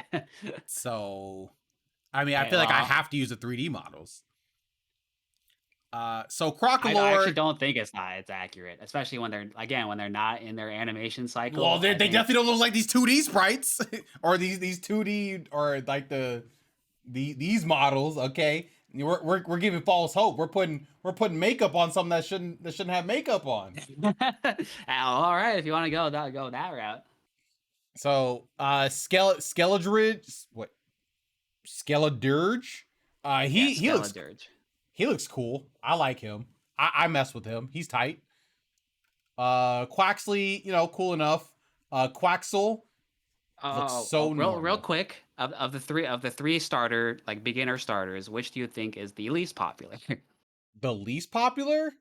Yeah.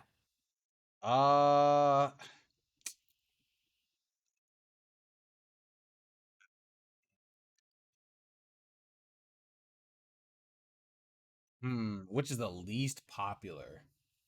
Yeah, of the beginners, not the final Evos. Yeah, beginners. It might be Sprigatito, but that might be because I don't know if Sprigatito has enough personality like Fuecoco or Quaxly. It might be Sprigatito. Unfortunately, it is Quaxly. Nobody likes. Yeah, you know what? I'm fine with that. I'm fine with that. Nobody likes Quaxly. You know what? That's cool. Cool. Okay. All right. Hey, I mess with that. As long as Sprigatito is loved, that's okay with me because I love Sprigatito the most out of all these. I think Sprigatito is easily the best one, but that's because they kind of cheat. It's just a cat. Hey, that's what I'm saying. That's what I'm saying. I love Sprigatito. Quaxwell, he looks. I'm not gonna lie. He looks kind of ugly. Yo, but Quaquaval, Quaquaval is majestic. I love Quaquaval. Quaquaval is cool. You should see Quaquaval's official artwork. I think it's even better. I think it's really good. Oh, don't worry. I already saw it, and you know what? It looks the same to me, to be honest. Lechonk, pretty cute. Oinkalone, I mean, it's okay, I guess. It's all right. I don't mind. I don't mind plain designs. I can always appreciate a plainer design. It's all right. Tarantula is kind of cute, but Spidops is definitely a psyop. Absolutely not. Don't worry. I don't think anybody likes Spidops. It doesn't help that it's like one bad. Of the weakest. It's an absolutely terrible Pokemon. Bro, look at these stats, bro. What is this? This is a fully evolved Pokemon? 35 speed, 68. Why would they do what? Like, Okay, I'm just wait, like, hold oh on, man, hold on. are we back in Gen 1, Gen 2 now? What's going on? Wait, doubles the damage dealt to its target's replacement if the target switches out. Stakeout. Nah, that's a crap ability. Doubles the damage dealt to the target's. Oh, bro, who's swapping out against Spide Ops? Yeah, exactly. Chris, what's the cure for hiccups? You haste. I need help. Oh, that's actually really easy, Sydney. I'll show you an example. Check this out. All right, so you get like a cup or a water bottle or whatever. You can do it in two ways. If you have a cup, all you have to do is drink from the far side of the cup. If you have like a bottle, you could just drink it like this.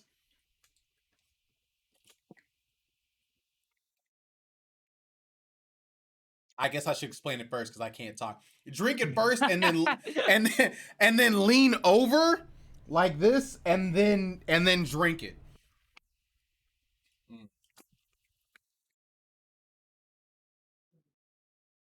And then after you're done drinking, make sure to hold your breath for 10 to 20 seconds. And then that should get rid of your hiccups immediately. It should. That's what it does for me. Well, I mean, do you get lightheaded from bending over? If that's the case, that's not good. It's not good. That just sounds like you're not like getting enough nutrition. Well, yeah, you just bend over while you're drinking the water. Hold your breath for 10 to 20 seconds, and you should be good. Nimble, yo, I love Nimble and I love Low Kicks. I love their design. These might be some of the best looking bug Pokemon just in general. I love them. Adam can never. Adam literally could never. I especially love Nimble. Just look at Nimble. Look at it. I love it. I love it. I love it. It sounds so good, or it looks so good. Pawmi and Pawmo, they're cool. I like them. They're adorable. They're cool. Electric Fighting is a cool type. I mess with them. Oh, Pawmot? You know what? I didn't know this was a 3-stage mon, actually. I really didn't. I think this line is a little bit on the plain side. Not that it's necessarily bad, but I think the other thing is just like, yeah, this is like the most marketable plushy ass Pokemon like ever.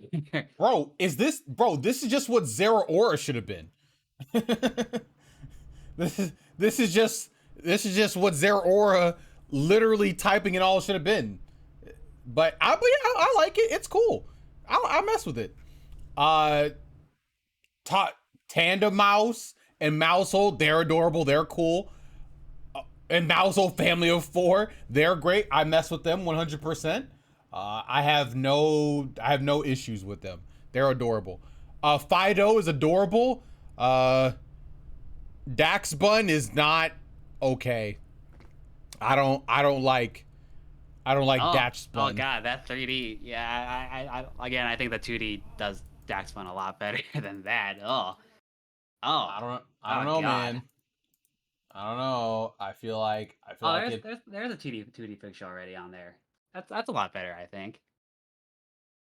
Let's see. Still don't like it. No? Okay, well. I still do not. I will also say like the textures in game look a lot better than that image. Darkspawn is one of those Pokemon that has actual textures. So. Wait, what did you get to shiny of, Greg? Smoliv, I do not like. This whole line, I hate it. I hate Smoliv, Doliv, and Arboliva. I hate it. It's not good at all. Dang, hating on grass types. I literally chose the grass start and said it was amazing. This is just not okay.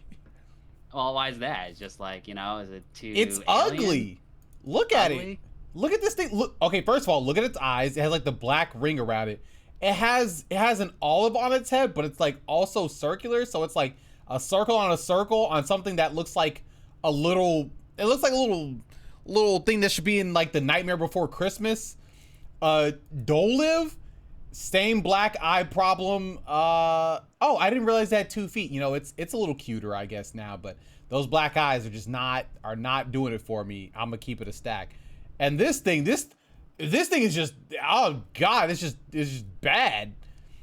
It's just bad. Small head, weird looking body, kind of wings looking thing, but it's actually hands with olives on it. Like, no, thank you. I mean, I don't love the design either, but I don't think it's bad. I hate it. I don't think it's like offensively bad like you make it out to be. Yeah, I hate it. I really don't like it. I really don't. Squawkabilly, he's all right. I mean, I don't have a problem with it. Squawkabilly is funny. Unfortunately, it sucks, but it is funny. It's all right. I don't have anything crazy again. I like the rock line. I like that it looks like a little mushroom with salt. Like Nasili, he's great. Knucklestack, he's like okay. They could have made him better, but Gargansil, oh my god. Gargansil is great. I love him. He's a pyramid big boy with salt in him. Oh yeah, I mess with him hard. I mess with him. He's dope. I kind of get it. Like, I also think the it's a little on the nose when it comes to like, hey, look, Minecraft. But, yo, Minecraft. Yo, I love Minecraft. Gargansil? Yeah, Gargansil. Garganackle? Don't you know basic chemistry? What is knackle? Well, that's salt. That's NaCl. Yeah, exactly. But you don't call it you don't call it knackle. You don't call it knackle. You just say NaCl in chemistry. Well, but I certainly wouldn't say Gargansil, that's for sure. I say Garganacil. Okay, Garganacil. There we go. Yeah, Charcadet is great. He's adorable. I love him. And Armarouge and Cedrillage, they're great. Cedrillage is way cooler than Armarouge, but that's neither here nor there. It's cool probably designs. probably my most Pokemon boomer take, really. Like I like their designs in a vacuum. I just don't really care for humanoid Pokemon designs, really. But in a vacuum, I like them. I like them well enough. But I just don't like. I don't like how. I just don't. It always feels a little odd, like throwing a Pokeball and out pops a human. But they're so cool. Like they're Pokemon. They're cool Pokemon. I think they're more reminiscent of Digimon, really. They might be, but they're still cool. And like I said, I like them in a vacuum. I just don't like them. I just don't know if I like them as a Pokemon. That's fair. Pokemon, that's literally just Tadbulb. I don't know if I'm feeling it. If I'm gonna keep it a stack, he's definitely underwhelming. Bellybolt, he's funny. He kind of looks like Mr. Frog from what's it called? What was it? Was it Happy Tree? What was it called? Happy Tree Friends? No, it was the show that was on Adult Swim with the pink guy and the yellow dude or whatever. Smiling Friends, yeah. Smiling Friends, it's Mr. Frog. He eats the bug. That is the show. Happy Tree Friends. I haven't heard someone mention Happy Tree Friends in 50 years. I didn't know you were that old, Kenny. That's crazy. Wattbird is cool. I like Wattbird. This Wattbird, yeah, he's small and adorable. But this dude is hype. This gotta be one of the most like smooth designs I've seen in a while. I love Kilowattrel. He's dope. Well, if you ever plan on using him, he's basically like he's actually he's just a side grade to Zapdos. Actually, he's not even strictly worse. He might be better in some ways. He might be better. Oh, that's crazy. Yeah. What's his ability? What does he have? Competitive. Ooh, okay. And then there's competitive and wind power, I believe. Yeah. When it's hit by a wind move, boosting the power of the next. Okay, that's a weird ability, but all right. Mass Chief, I'm gonna keep it a stack and a half. He's ugly. I don't know the way to put it. He does not look okay. But Mabostiff, or as I like to call him, Mastabiff, he's cool. I like him. I like Mastabiff. He's all right. I don't That's know. all. I like my Mastiff just because like it's a dog that tries to look tough, and I think that's funny. He does not do it for me. But this guy, this guy's cool. Strudel, he's adorable. All right, it got me. Strudel's adorable. Look at him. His two little buck don't teeth. know about Strudel. I just don't really know what's going on with Strudel. It just kind of looks like a baseball cap with buck teeth. It's adorable. Look at him. He looks like Egad. He does. With the tuft of hair, yeah. I mean, again, though, it's like I'm more confused than anything. Grafai though is not doing it for me.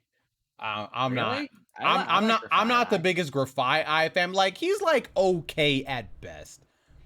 He's just like okay. I'm not gonna say I hate him or anything. He's just all right. A CP9 bad take. Let's go with that. He's just this. It looks great. This just looks okay.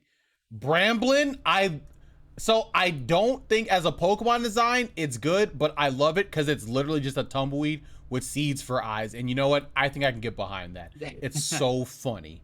It's so funny that this thing exists. Have I ever seen Bramble gassed? Yeah, I believe so. At least once. I kind of like it. It seems like a great Halloween mon. Bro, why are these stats so bad? Why are like all these Pokemon stats so bad? What's the ability?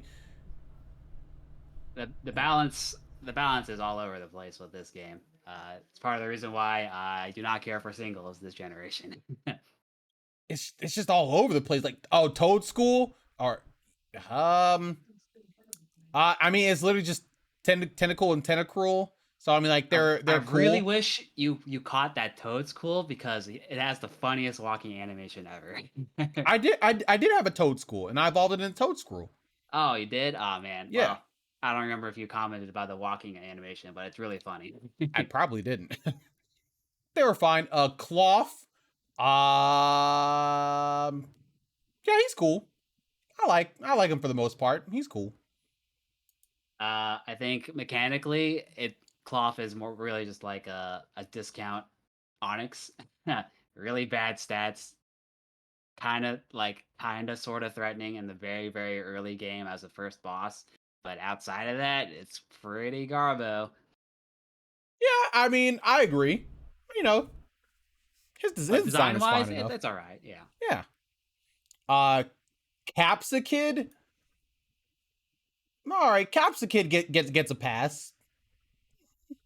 All right, Capsakid. Yeah, you make it. Skullvillain.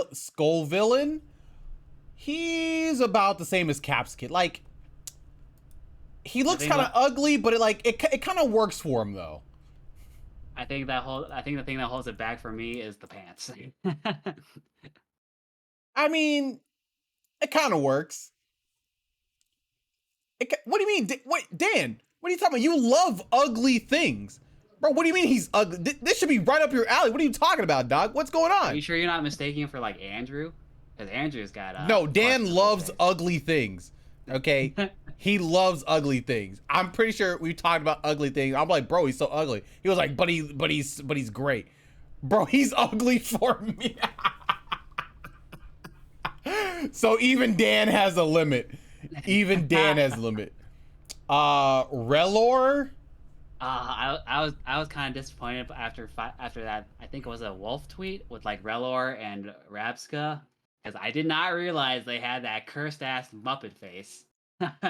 Like, oh my god, why couldn't they just be dung beetles? But no, and scarabs. But no, they had to give them the Muppet face with the unibrow. Maybe they had to. I mean, he's And Squidward's nose, yes. It's like, All oh right, god. he's less than okay. This thing, I don't even know what's going on here. What the freak is going on here? Is that his face and he's holding up something? It's his the legs are holding up the ball. It's like some based on some like Egyptian design, I believe, as a scarab. That's why it's just you'll Oh, see that in like hieroglyphics. I'm gonna put it confused at a 10. Rabska. Flittle is adorable. Espar es, Espathra is pretty cool. I like Espathra. I think it's cool enough design. Espathra is basically Lady Gaga, the ostrich. As for Flittle, my only real complaint is that like I don't really see the progression between Flittle and Espathra really. I don't Besides either. like the kind of skirt kind of thing they got going on, but I really don't either.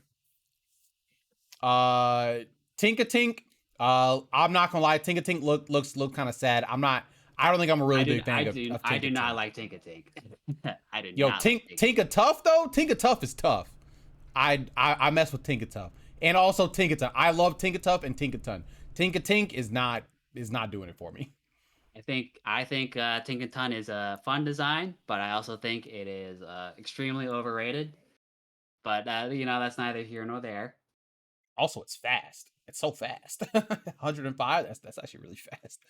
That's not its speed. That's its special defense. Huh. And that's its only good stat. It's very weird. Oh, I thought it was speed. Well, it's still kind of fast though, just regardless. It's balanced. It's something you would think that they realized. It seems like 2-3 generations later, hey, Steel Fairy is actually kind of broken. So let's give it some balanced stats for that. Even though Power Creep has gone way beyond that at this point. Power Creep has gone brazy. Wiglet. Wiglet's cute. Wugtrio's fine. That's all I got for think. That. Oh, I mean, for me, it's just like why? Why? Like, yeah, it's a slightly different design for both Wiglet and Wugtrio, but you don't even do anything with like the stats, like, and their move pools are crap. So it's like I don't really understand the point of these two at all. Maybe just something for the world. I don't know. Bombardier. I mean, it's a stork. It's a stork that drops rocks on you. It's okay, I guess. Don't know why its stats are so bad though, but I mean, it's okay. It doesn't blow me. It doesn't blow me away, but again, I'm okay with like planar designs in general. Wait, what is this? Wait, why does it say Finizen and Palafin? Finizen is the first. Palafin is the evolved form. It's just, unfortunately, it's just slightly different until the ability activates, which the hero form is kind of ugly. Well, it looks like Palaf. So Finizen evolves into Palafin. Is that right? Yes. And then it gets the 0 to hero ability. Yes. So it evolves into something that literally just looks like itself. But it has a bow tie. Now hold on. Bro, that's a bow tie that looks like a heart. What are you talking about? A heart? Oh, well, I think I might be confusing it with something else, but it has a something on its neck. Okay. No, it doesn't. It doesn't. All it has is that thing right there, that little heart. But yeah. Okay. Oh yeah. Oh, the hero form of Palafin. Obviously, he's tight. All right. We all mess with Palafin hero. All right. He's the cool guy. I do not like Palafin hero. I think he looks ugly. I really don't, and I especially don't really understand what's going on with like the head, because he doesn't have a neck apparently. Because he's a hero, he's strong. Like strong heroes, they lose their necks. Come on, man. What? Since when?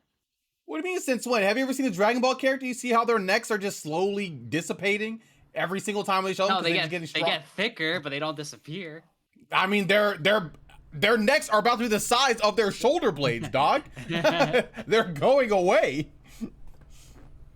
I think it's supposed to be like Superman disguised as a normal cis.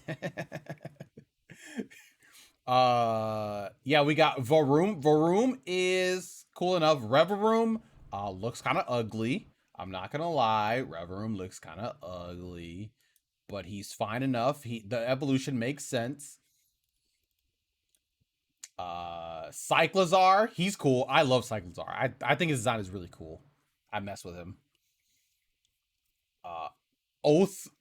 Orthworm, he's okay. It's literally just a worm. He's okay. Whatever. Glimlet is adorable. Glimora. Glimora's cool. Wow, that 3D image does not do Glimora justice. Glimora's cool. Graveard, he's cool. Houndstone, he's cool. I love Houndstone. Just look at him. He kind of looks like Dry Bowser. He's dope. Oh, he's broken too. He's broken because of his because of that one move or whatever. Yes, last respects. Yeah. Ghost types are pretty crazy this gen, honestly. Flamigo, weird that he is a flying fighting, but whatever. It's literally just a flamingo, and flamingos are okay, I guess. Yeah, nothing wrong with that. C Total, adorable. Seaton, cool. What's going on? Oh, it has 170 base HP. That's wild. What, but his defense stats are bad? Oh my god. Why are they making ice types with bad defensive stats in 2023? Anyway, Veluza, this is honestly just like discount like what's his face? Not Bastion, Barraskewda? Yeah, Barraskewda. I mean, he's fine. That's about it. He's just fine. Dondozo is cool. Tatsugiri is adorable. We love these guys. We love both of these guys. They're great. Oh yeah, Annihilate, obviously hype. Yeah, he's great. He's super cool. Clodsire, that's cool. That's great. Faragriff, he's cool because he has a hoodie. We mess with that. Dunsparce is so boring. But did I like the original Dunsparce? The original Dunsparce is cool, but honestly, I think adding extra segments kind of takes away from the Dunsparce. So I'm gonna say it's slightly worse than Dunsparce, to be honest. King Gambit, he's cool. What are you about to say? I was gonna say I like how they finally made an evolution for Dunsparce and just kind of I don't know what's the word. It's still kind of a joke, but I think it works. It's so dumb. King of It, he's cool.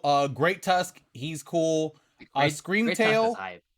Great Tusk. I love everything about Great Tusk. If he replaced Landorus and OU for the foreseeable future, I would not be mad.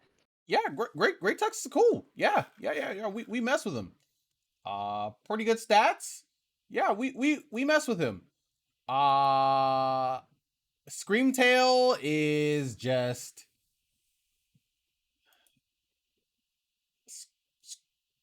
Screamtail's good. That's all I have to say. Screamtail's good. That's all. Let's see. Brute Bonnet. I don't know if I'm a fan of Brute Bonnet. It looks a little too seen for me, you know. Not really a fan. Fluttermane is cool. Fluttermane is kind of cool. We like to see Miss Maggie's evolution. I like that. Slitherwing, he's cool. We mess with that. Sandy Shocks, it's kind of bad. I'm not gonna lie. Sandy Shocks is kind of bad. I at the very least, I think Sandy Shocks it's a neat design because it uses the iron sand as a hairdo, so that's pretty neat. I mean, I guess I don't think it's really doing anything for it. Iron Treads, he's okay. Iron Bundle is just Delibird, but you know he's good. He's good. Iron Hands is hype. I love Iron Hands. He doesn't have arms or whatever. I mess with him. He's dope. Iron Jugulus, what did they do to my boy? What did they do to my boy? That's the roughest one. Oh, they messed up my boy. He's horrible. At least Iron Moth is hype. Iron Moth is really cool. Iron Thorns is hype. He's super sick. Wait, what is this? Oh yeah, okay. Frigibax looks horrible. Yeah, Arctibax is cool. I think it looks cool. Baxcalibur, he's okay. It just kind of reminds me of what was his name? The steel dragon from Gen 8. Duraludon. Yeah, Duraludon. He looks like him, just dragon eyes. He's cool. All right, he's all right. Gimmighoul, very cute. Goldingo or Goldingo. Does he have a fanny pack? What's going on there? I do not like Goldingo that much. And is that its shiny? That's terrible. What is going on? Well, the shiny is slightly different because as you can see, the rings around his body I can't actually are slightly because of back. the resolution of the stream. I don't know what's going on. They are slightly black. There we go. That is but I mean, Golden Go is kind of cool. I like him. I like Golden Go. Ooh, Yeah. what is this? Wo Chien?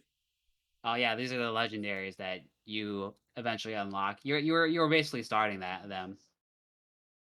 I don't know if I like this first one actually. You know, I thought I did, but the more I'm looking at it, the more I don't think so.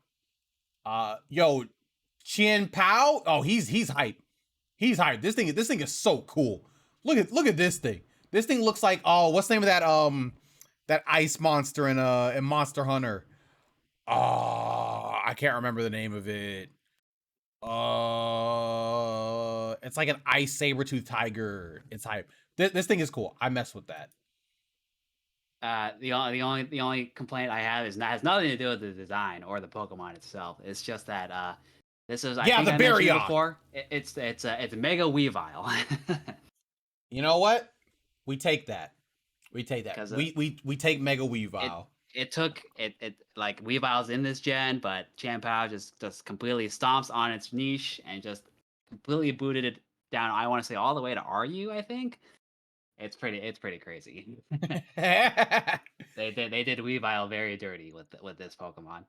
They really Ting-Lu. Oh, he looks kind of cool. Okay, Ting-Lu. Okay, I see Big Dog. It's cool. It's Chinese for iron deer, which you can kind of tell because it has a giant ass iron bowl on its head. And yet it's dark ground. It's one of the only 2 good stall Pokemon in this generation. It's a stall Pokemon? Yeah, it's a stall Pokemon. Look at its ability. Oh yeah, I mean, it lowers special attack of everything. I don't know that was stall. That just sounds like intimidate. It's not just it's better because it's not like it's not an active stat change, it's a passive stat change.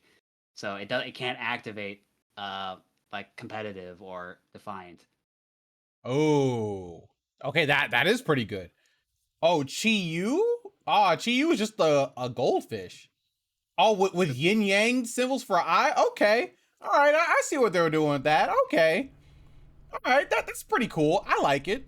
I like the way it looks. It's actually jade yin yang eyes. Okay, it's in the name.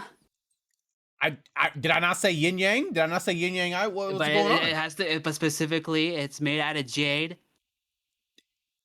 But it's yin yang. Roaring Moon, he's cool. Salamence is almost always cool, so we mess with that obviously. Iron Valiant is hype. Iron Valiant looks really good. I really like Iron Valiant. Iron Valiant is probably like the only future one that I really like. Wait, you didn't like Iron Hands? I think it's just okay. I think Iron Hands is hype. I really like Iron Valiant. How it's like it's not just Gallade and Gardevoir, but it's actually both Mega Gallade and Mega Gardevoir put together. I know, it's so cool. Koraidon, he's cool, but Miraidon, oh, he's hype. Oh, he's hype. I like Miraidon way more than Koraidon. It'd be the opposite for me. I think Koraidon's just a little bit cooler. Wow, bro, what did they do to our boy Suicune? What did they do to him? No, Suicune, he was so majestic, so cool. Now he's walking wake.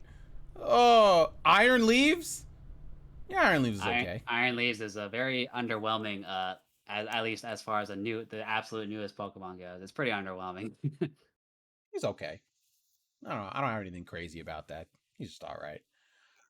Okay, and that was the last mon. And honestly, this is a pretty good Dex overall. Like in terms of designs, maybe not in competitiveness, but in terms of designs, they're pretty good. They're pretty good. I mess with a lot of them. As far as like strictly like absolutely new Pokemon, I don't think any of them really spoke to me. Like all the Pokemon that I really, really liked are just basically evolutions or alternate forms of older Pokemon. So I can't really say honestly. I mean, an evolution of an old Pokemon is a new Pokemon. So if you like Annihilape, that is in fact a Gen 9 Pokemon. Yeah. Not by my criteria. No. Yeah, Cloudsire. Yeah. Cloudsire is probably the closest. Is probably the one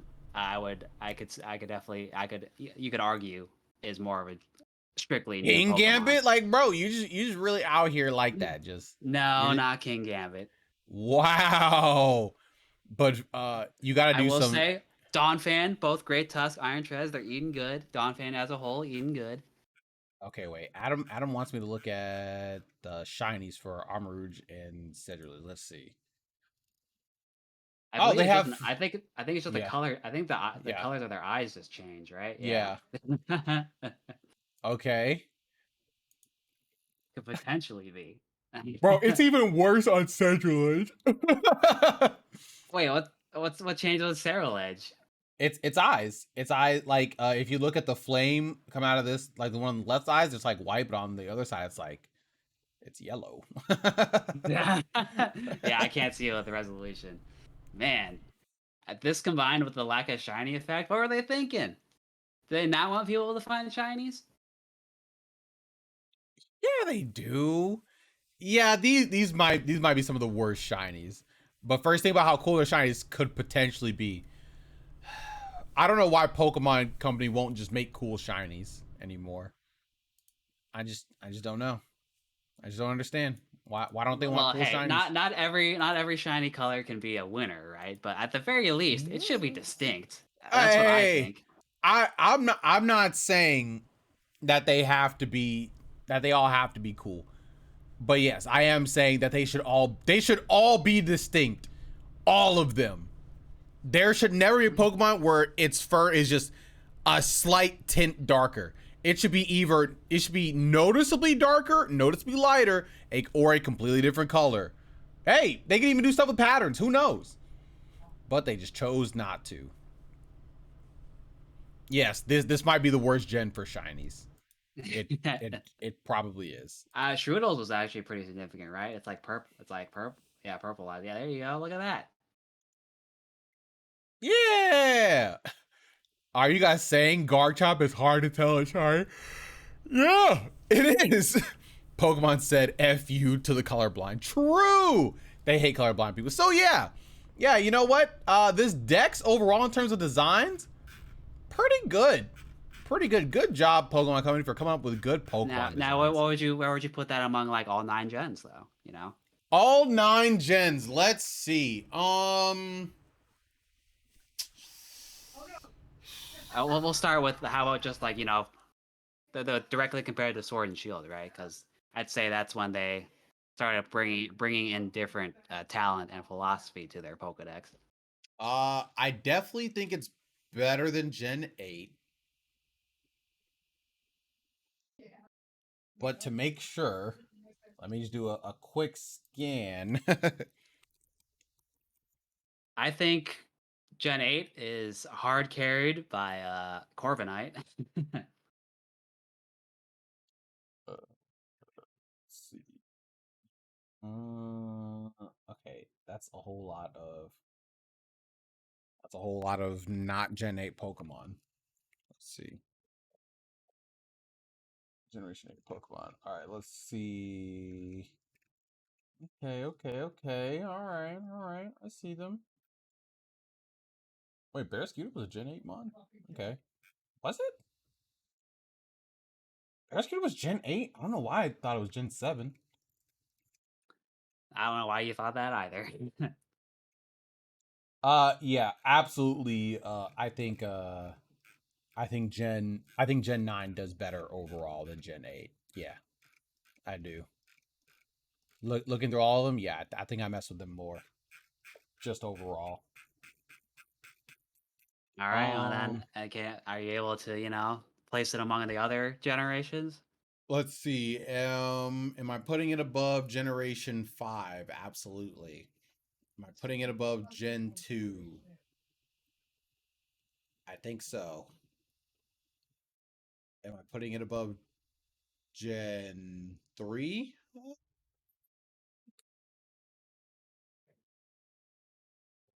Probably not. So it's probably under Gen 3. It's probably under Gen 3. So does that mean you consider it at least in the That's top like half? 4 or 5. I think that's like 4 or 5. Because my top 3, it's got to be like Gen 4, Gen 1, Gen 3? Yeah. That's pretty high. I get. Yeah, it's pretty good. It's a pretty good dex, all things considered. To be honest with you, it's a pretty good. I disagree, dex. but this is very subjective, so I ain't gonna argue too hard about that.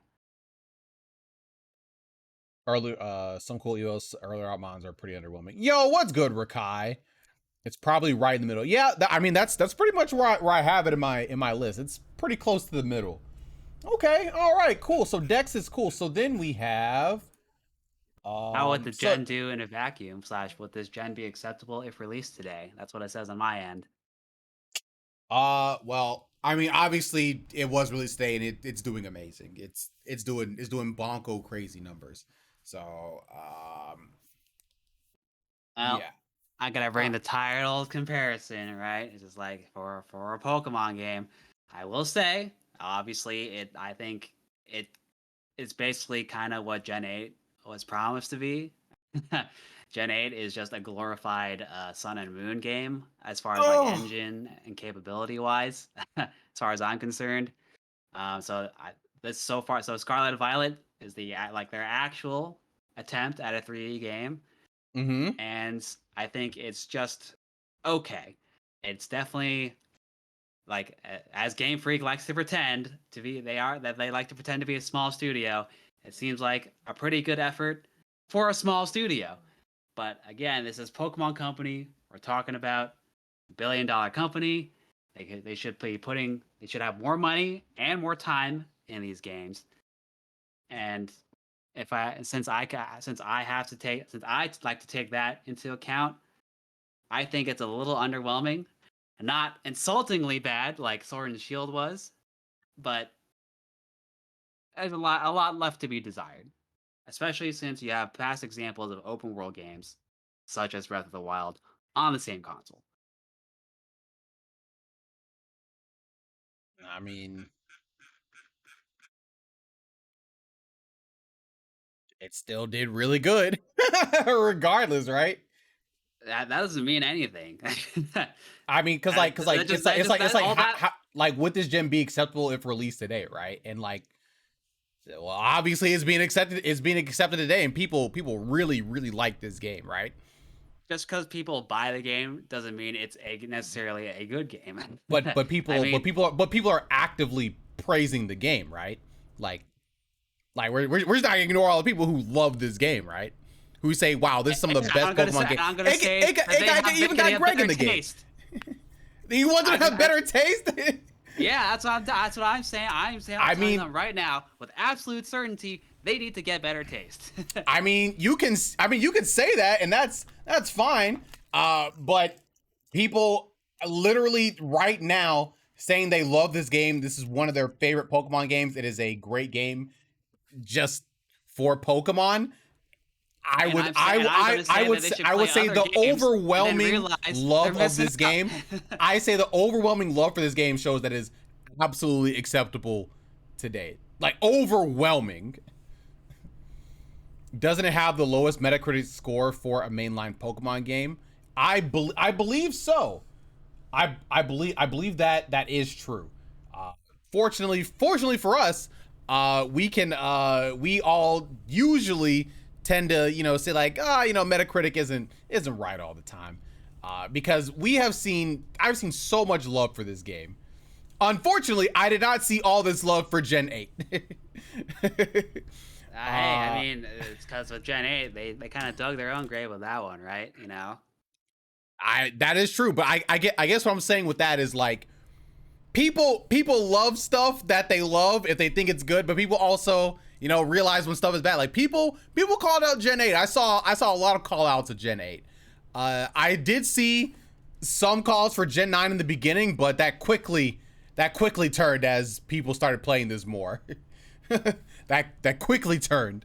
People like, I love this game. This game is great. It's always it's like Pokemon as a whole is always going to do very well because especially since they really, for lack of a better word, they dumbed it down so that it's basically for kids. Everyone knows, and it's at this point it's like an obligation for a kid to get the game. At this point, I don't know when exactly that attitude became the default, and that's why I say like, hey, you guys, everyone who likes Pokemon should play other games, and then they'll realize they're missing out, and they could be asking a lot more out of Pokemon.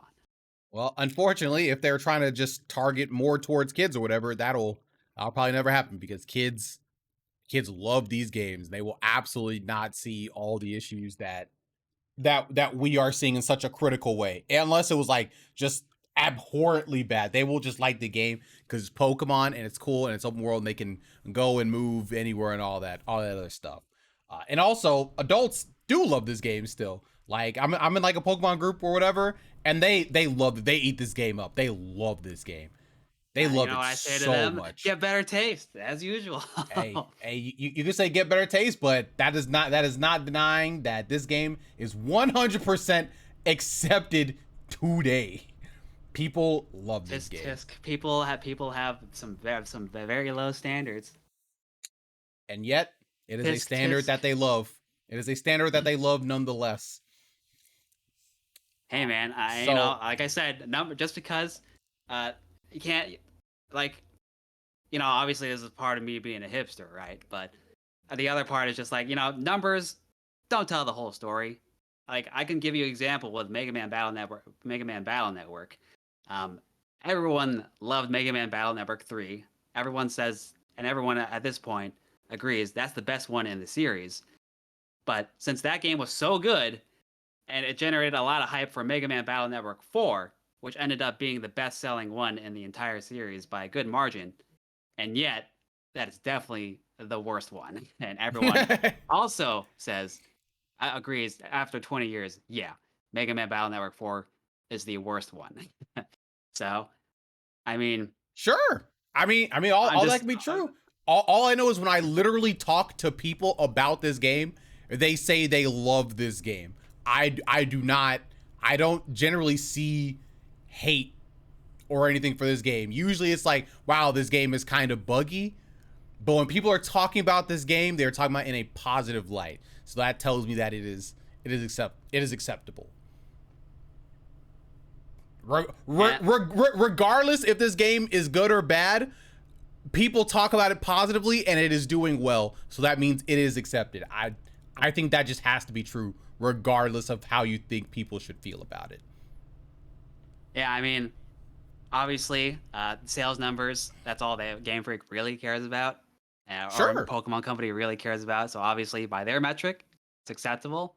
personally, I still think even with like all the controversial games or controversial press that games get with their publishers such as EA or Activision Blizzard, I still think people should be willing to be more critical of not just Pokemon, but every game basically. I mean, all that is fine. Oh yeah. We can sit here and say like, yeah, people should be like this, and this makes the most sense, because of X, Y, and Z thing. But at the end of the day, if people say, wow, I like this game, wow, this game makes me feel good, and people buy it and people are playing it, at the end of the day, we have to say like, although I don't really like it, I really have to admit, this game is really widely accepted by the people overall in large. And so, although my small voice can't do it, even though I have this critical eye and I can see all the bad things, other people are loving it. There's like, I just have to accept that this is accepted by the people. This is where I am. Where At the end of the day, Poke Boomer, basically. I shake my fist at the cloud, saying like, "Oh, you guys don't know how good Pokemon used to be." I need a bunch of words to explain why people like it. I'd say it's carried by vibes. Sometimes that's all people need. Sometimes it's all people need. So yes, this game is absolutely accepted and is released today, of course. So yeah, it's doing very well in that facet. 100% unequivocally. Pokemon was never good. Well, I wouldn't say that. I mean, I can certainly say like with a lot of hindsight and with a lot of like just kind of wearing down by Game Freak, I can say that like maybe Pokemon isn't like transcendent / greatest goats of all time. Culturally, unfortunately though, yeah, culturally, I don't think anything comes close culturally. As far as the games on their own legs, yeah, probably not. But that's not what I guess matters to the world or society, I guess. Yeah. So anyway, yeah, so that did, yeah, obviously that was like incredible, 100%.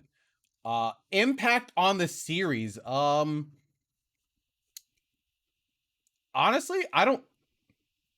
I think this game is a product of the impact of the games that came before it. I'm not sure how much impact this one specific game will have, since it's just an evolution of something beforehand. I mean, it might encourage them to do it more, but I don't know how much this will have in the future in general with this game specifically. Well, for better or worse, I think that Game Freak tends to have their own vision of how they want to do a game. Um, I do think that like some form of open world or open zone is here to stay. Because first we had Arceus, and now we have Scarlet and Violet. I mean, obviously they have different directors, and Game Freak is kind of unpredictable since they like to just kind of arbitrarily cut features or completely shift gameplay design. So nothing's set in stone, right? But I would not be surprised if they continued to may make marginal improvements and just release a ever so slightly better version of Scarlet and Violet as their next game. I still stand by my one true take that they just need a Pokemon game that's open world that looks like Pokemon Snap for the Switch. That's all they need. If they do that, it's literally perfect. They can do the same thing for 50 years, and you know what? It would be amazing. With Pokemon Snap, it's because they are able to save on resources because it's basically an on rails and everything's like fixed animation. Okay. So with unfortunately, like for a more proactive / reactive, or more quote unquote alive world, that would take a lot more work and time, which unfortunately I don't think they have, because I think at this point it's very obvious that the whole cycle is 3 years, and I'm like 99% sure their game development time is only 1.5. So yeah, it's a very, very, very high hill to try and overcome. It is. I know it is. But I can hope and I can dream. I can dream for it. Let's say they have like the Super Switch Pro. It can run games at 4K natively, but they just choose to run Pokemon at 1080 so they can save on more resources or something. I don't know. I have no idea. But main thing for that is I'm not sure if this game will have maybe this game's impact was just like because it did so well that it just cemented the fact that they're all going to be open world from this point. Maybe that's the impact, but anything else, I'm not entirely sure. Yeah, I would agree. I think open world is probably the easiest and probably the Oh, biggest thing. the story. Oh yeah, Greg had a great one. Yeah, the story. Yeah, the story might be the biggest thing that passes on because you know it had a fine, pretty decent, like engaging story, for the most part. You know, a bigger emphasis. So that will probably go on through the series from here at this point. Well, when it comes to story, I think it's like both the easiest to improve upon, but also the easiest to just kind of forget about. Sure. As far as a game developer is concerned, right? Um, I think I think especially when it comes to Pokemon, people really, in the end, really only seem to care about uh, the first time playthrough and also the Pokemon and Pokemon battling. They don't seem to really care too much about the story themselves. And now, obviously, they made more of an effort this time around, but they could also just Mhm. as easily just kind of drop it. So all I can say is since it's so easy to drop, I don't know if that'll be here to stay.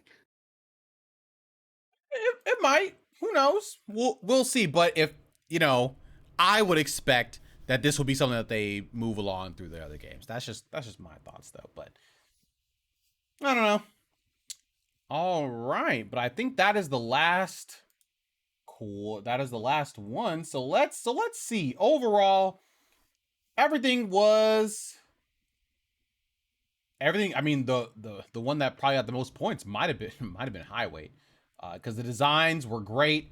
Obviously, it was acceptable and like fantastic for the public today. The only thing that was just like okay or whatever was like the impact of the series, but that's kind of hard to tell. So overall, I'd probably say highest. I'd give this like a B plus.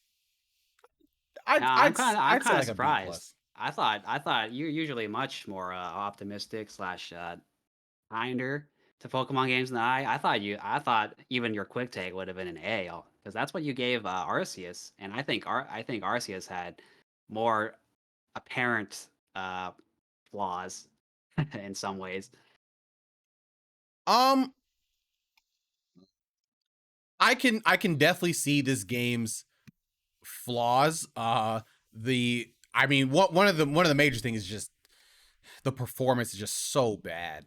The performance is just so bad. For Arceus or Scarlet? Scarlet. Scarlet, okay. Arceus was running pretty well. Also, Arceus was definitely like more novel. I very much so like how they went about everything in that game. I love just exploring and stuff like that. Like Arceus was great. I loved Arceus. I love Scarlet and Violet as well, but it does have some shortcomings, and they did take away things from Arceus that I think could have been left in general. Like the catching mechanics or whatever. Like maybe I don't always want to send out my Pokemon. Stuff like that. The gliding is a mechanic they should have kept from Scarlet and Violet. I think that would have been a lot better because you literally just stop gliding after a bit, and I think that's wild. But yeah, but this game obviously had like a lot of good things that I enjoyed, but I recognize it has some shortcomings, so I can put it in B tier. Okay, well, hey, color me surprised. I mean, yeah, I mean, I think for a Pokemon game, this is probably the most genuinely ambitious they've done in a very long while. Probably the most. I think this is probably their most real attempt since Gen 5. Um, again, this makes Sword and Shield look like a joke. Because man, I don't want to keep harping on Sword and Shield, but it's just too easy, right? Because Scarlet and Violet actually, you know, tries to do something with the 3D space that the Switch / an engine should be doing on an HD console. It's not now. It's obviously far from perfect. Game Freak has their own limitations, but yeah, I mean, at least I can say they tried. Um, there were some good ideas, some bad ideas that I don't think they should bring back. But overall, nothing I truly like find either. I don't hate anything in Scarlet and Violet. I don't find anything in Scarlet and Violet that kind of like insults my intelligence. I think there's just unfortunately a bit of a growing pain that hopefully Game Freak can move through. But I'm not holding my breath on that. I think that's fair. Wait, what are you giving? Are you sticking with just like your B? Yeah, I'll stick with my B. Okay. All right. Look at that. Us meeting in some middle ground like that. All right. There we go. I think it's the only time we've agreed on a ranking, I think. Besides Heart Gold, Soul Silver. Yeah. I mean, like even I can't deny Heart Gold, Soul Silver is. If Heart Gold, Soul Silver wasn't in Gen 4's engine, yeah, it'd be a tough sell. But it might have been able to go up there. But yeah, Heart Gold, Soul Silver was great. But yeah, I think this is like a solid B plus. Solid B plus. If they just got rid of like those the issues with like performance, it'd probably be A minus. And yeah, Dan, the game definitely wasn't unplayable. I was 100% like fine playing the game. I do wish the performance was better because it was definitely pretty choppy at points if I'm gonna keep it a band, but definitely absolutely playable as I did on stream the entire time. Fun game overall, and you know what? I'm hopeful for what Pokemon Company's gonna do next, and hopefully they are working on a Switch Pro or Switch 2 or whatever, something stronger, so the next Pokemon game will have a chance to be stronger. Because I'm hoping their issues are just because it's on the Switch itself, and they're just trying to really make it work. That's my copium right now. So hopefully the next iteration of a console, they can do it. They can get it right. All right, I will say one last thing. We've already talked about it, but I still think this is like the one thing that Game Freak can definitely fix, and it's completely within their control, and that is the character customization. I can't believe they gave you those crappy school uniforms. So ugly. They need to bring back clothing. So bad. That was so bad. It was so bad. Oh, it was so bad. Forever dripless. Oh, Forever dripless. Yes. They absolutely need to add the customization option back. They should never lock us into something like this ever again. Literally from the first moment I saw the game or whatever, and I saw the outfits, I was like, they look whack. I think I was on stream with you guys reacting to it. I was like, wow, they don't look good. All right. Well, hey, thanks for having me on. It was good talk. Yes. Probably one of the few times we'll ever agree. But hey, I'm sorry I couldn't bring the spicy content, but it's fine. It's okay. It's okay. We're obligated to do this with every new Pokemon game now, or mainline Pokemon game, so it's fine. All right. Well, you have a good rest of your stream, and have a good night. All right, you too. Appreciate you for being on. Thank you. All right. See ya. Later. Womp. All right.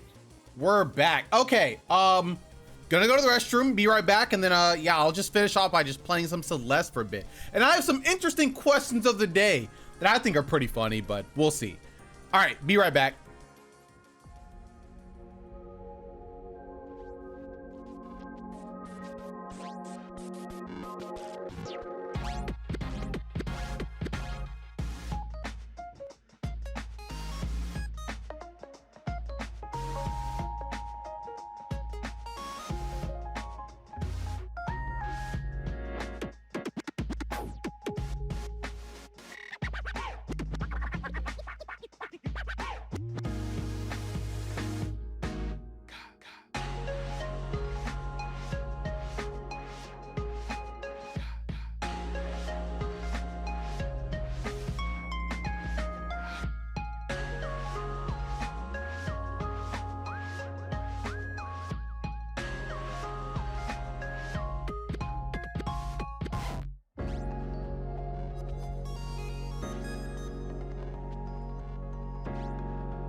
All right, we're back with more Celeste. It's gonna be a great time, I promise. Yeah, question of the day, scenario time. Tell me, you literally invent time travel. How do you abuse it? Before I start, what's up? What's up, Kennedy? Oh my God. What is your video suggestion?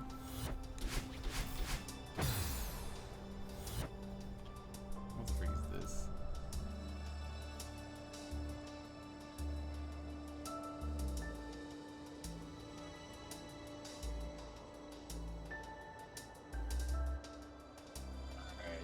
Alright, let's see what this is.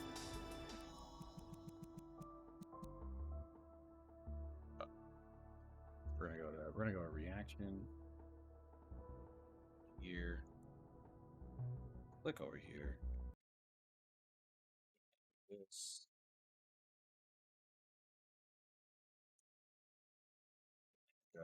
Do this.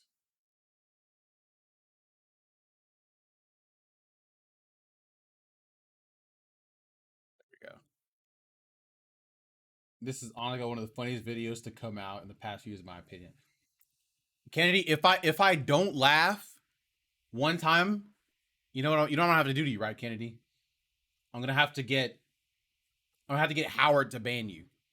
I hope you're ready for this. For many years, the woman who did my taxes was a woman named Sick Jan. Now I call her Sick Jan because she was always had a minor cold, but she was always like super amped about having a minor cold, always coughing and sneezing. But there was something very she very exclamatory, and she was very overdramatic. Whenever I would walk in, like with my forms, she'd groan and like put her head down on her desk for like a long time. And there's really no other way to explain this other than through this soon-to-be top 40s hit song.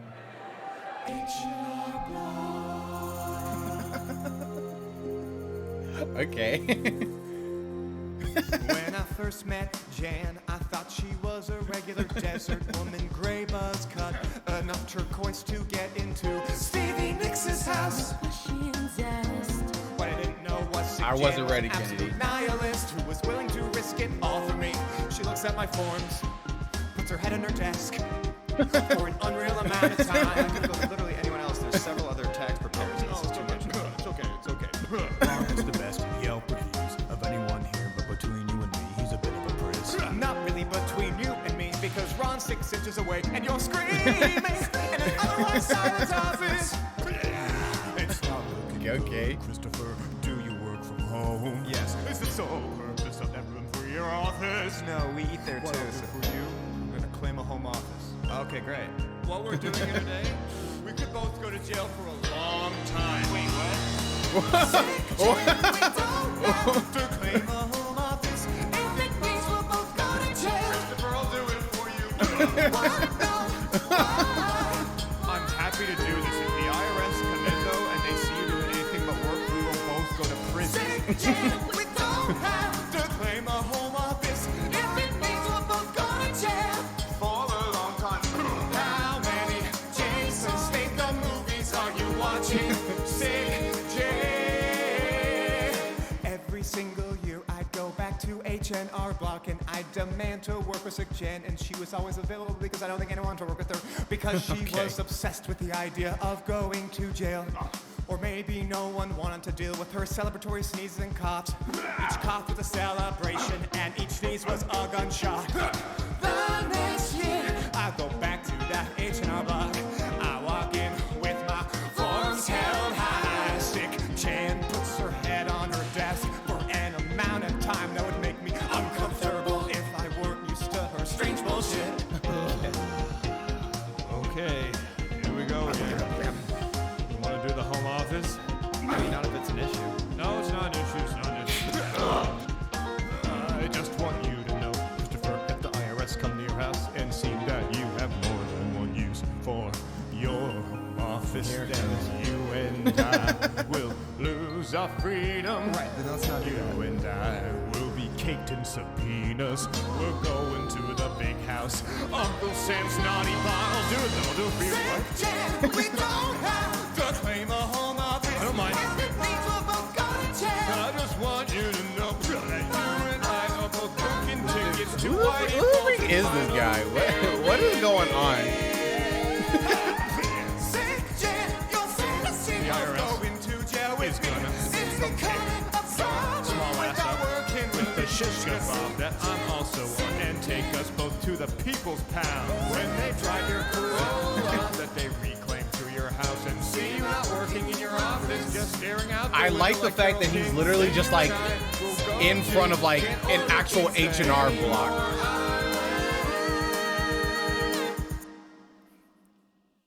Sick Jan, of course, either was fired or quit from H&R Block. Last time I saw her was in line at the 2016 election, and she pretended to not know me. But when we locked eyes, she had that look in her eye, that crazy Sick Jan look. It said to me, I'm old enough to know that not all dreams come true. You and I never made it to jail, Chris. And it's hard for me to face the embers of that dream here in line to vote. What is wrong? It's not too late. Let's take out our cell phones in the voting booth. We can still do hard time. Sick Jan, Sick Jan. Sick Jan, Sick Jan. Yo, why does this guy kind of look like Ninja with that wig on? Does he not look like Ninja? Am I wild? Bro kind of looks like Ninja. Yeah. How's it look? Good. Okay. Wild video, Kennedy. Thanks for sharing. I love Ninja, you know? He's my favorite content creator, you know? I'm really glad that he was able to do this music video. 100%.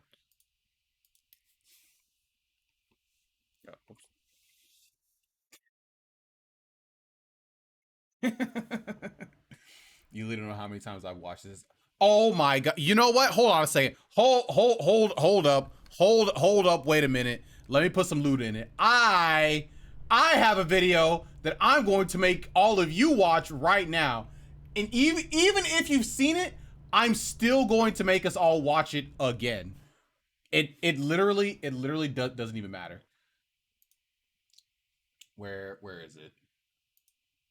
Where is it? We're watching this video right now.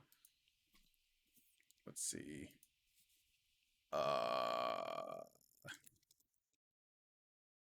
see. Okay, let's see. Is it this one? Yeah. Guys, Here we go. Here we go. If you guys haven't seen this, oh, you guys are about to be in for a treat. You guys are about to be in for a treat. look what I got. I found him right outside. Norville, that dog is big and brown, which is the exact... Oh, also the name of this video is Velma Meets the Original Velma. I'm gonna go back a few seconds. Norville, that dog is big and brown, which is the exact opposite of Fred's tiny white dog. Velma?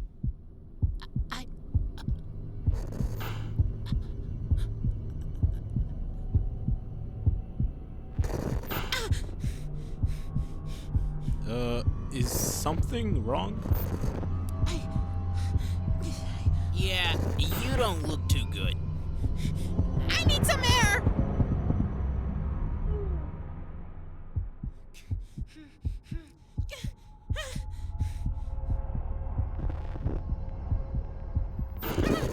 Uh-oh.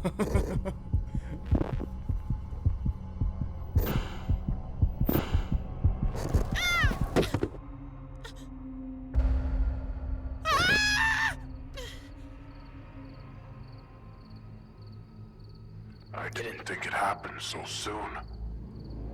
It's getting worse.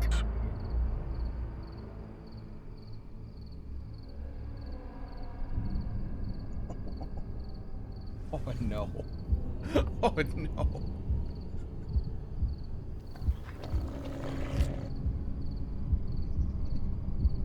Yummy. I love you. You know that, right? I love all of you. But I don't understand why you keep remembering.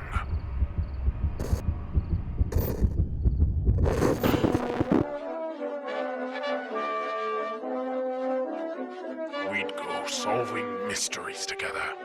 It was simple, fun, but you started overcomplicating things. You know, I never really thought of it before, but why can Scooby talk? Now that you mention it, it is a bit odd. Yeah, like, what's up with that, man? Jeepers, Velma, you might be onto something. And suddenly...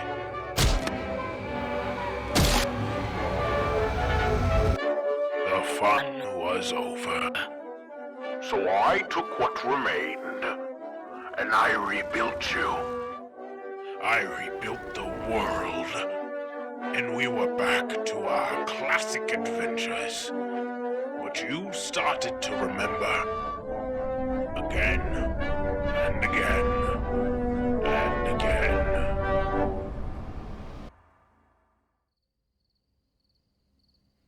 I just want what we once had. Yet each time I capture less of your essence. This being my most flawed world yet. Flawed? But we're meta now! Ugh. Never the matter. I'll get it right. Next time.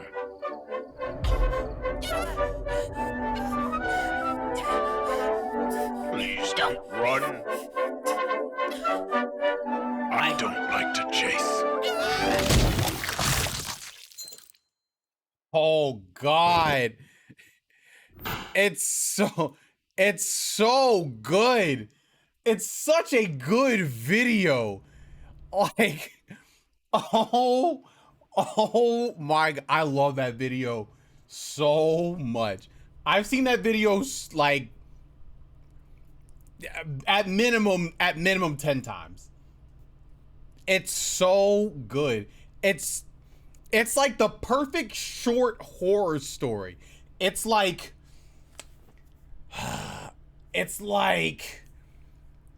it gives you just enough lore around the world and you're familiar enough with the characters and you're just like, oh, what if Scooby is like this?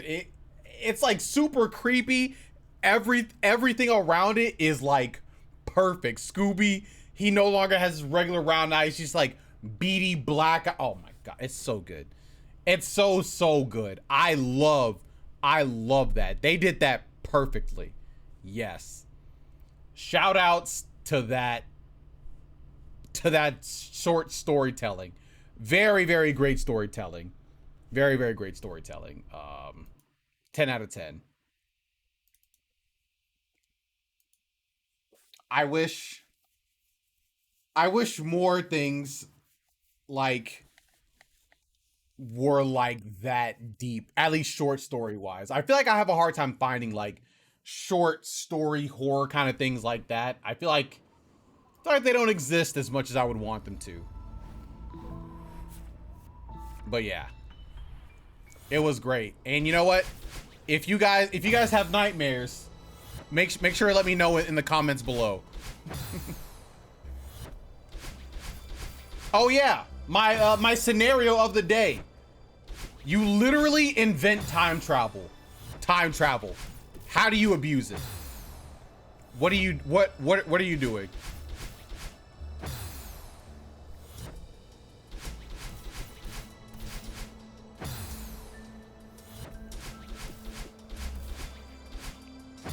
So close.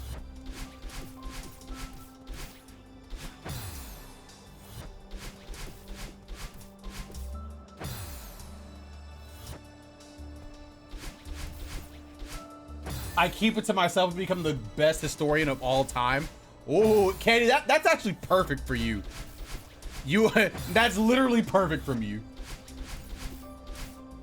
Aside from the money-making scheme, which is the clear first thing anybody would do, I want to see the dinosaurs. Ooh, good luck breathing back then. Yo, the air was definitely different back then, dog. You're probably catching a pathogen immediately. I probably don't. If there's no consequence, then I'd probably go back to important historical events and just observe. I don't care. I'm doing a paradox. Okay, go ahead, Jonah. How are you doing your paradox? Go ahead. How are you setting that up? Tell me. I'm about to publish so many excellent essays and become the best in my field. I'm gonna get published AF. Okay, well, what's the first thing you're gonna research, Kennedy? What are you gonna do? What are you researching? How are you gonna get published?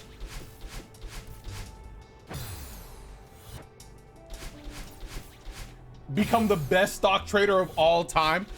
Oh my God, Dan, that's such an easy good one, bro. I'm about to win obviously I'm about to win every lottery of all time. Every single time there's a lottery, I'm just gonna win. I'm like, yeah, I'm just like that.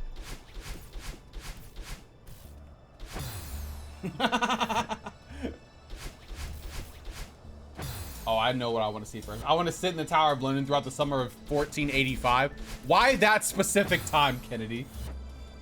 Stop myself from inventing that time travel is the easiest. Oh no! Oh no! Jonah's actually gonna create a time loop. Oh no! A paradox. I'm gonna settle all the discourse about the princess in the tower once and for all. And you think you'll be able to do that by going back to that time? All right. You know, I guess if you're there to actually see it, then yeah. But how are you gonna sit there for an entire summer? Like, I guess my question is, how are you gonna like survive? You know, 1485 was definitely a different time. You know, Kennedy, I think I'm good. I think I'm gonna have to say I'm good on that one. You know, I have vaccines. I'll be fine. But will you though? Will you actually be fine? I don't know if you will. I will. I don't know. I'm gonna end everything. 1485 in the grand scheme of things.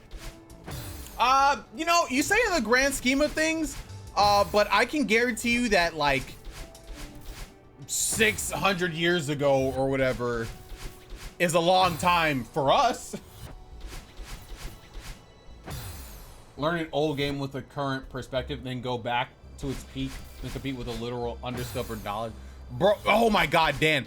I'm 100% doing that with Smash. Bro, I'm instantly going back to 2002, 2003, and I'm just gonna be DIing. I'm gonna be living forever. I'm gonna be wave shining. Bro, I'm going to be doing technology literally never. I will just be the best. Ken won't know what hit him. I might make Ganon the best character in the game.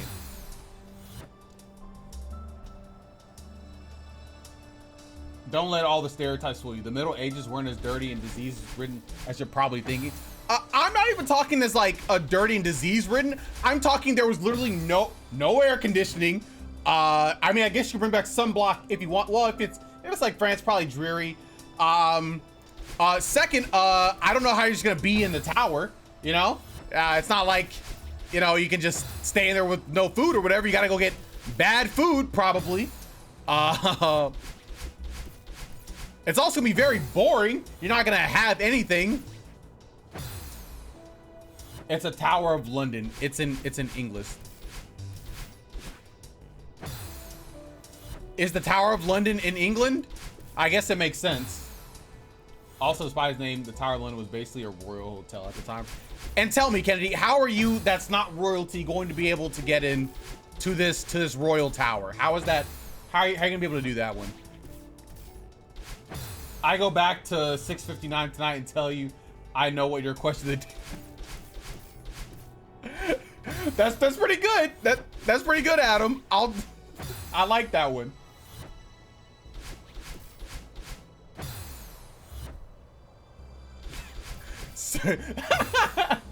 Was on the cusp of the modern era. Oh, for real? That's crazy. I'll be an observer. Kennedy's perfect time travel involves me being invisible. It'll be fine. I don't know about that one. I didn't say it comes with invisibility powers.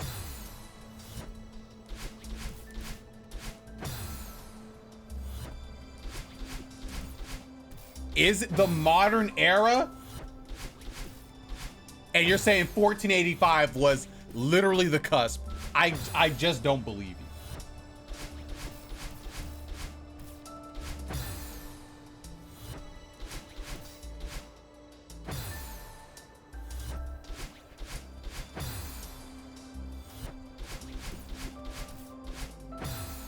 Historically speaking, we generally classify the modern era as slightly different in different countries. Generally, 1500 is a good go-to.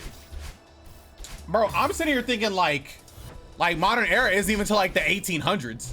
Like, and you're telling me 1400? You're literally changing my worldview.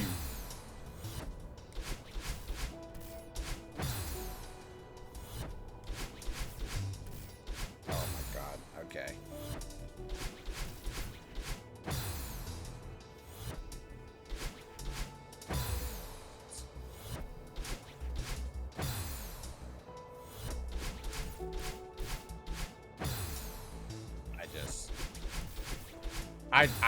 I just can't do Celeste tonight. You know what? It's fine.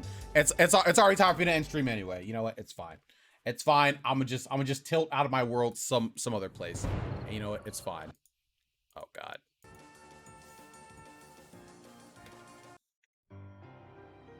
Okay. All right, everyone. Good stream tonight. Good stream.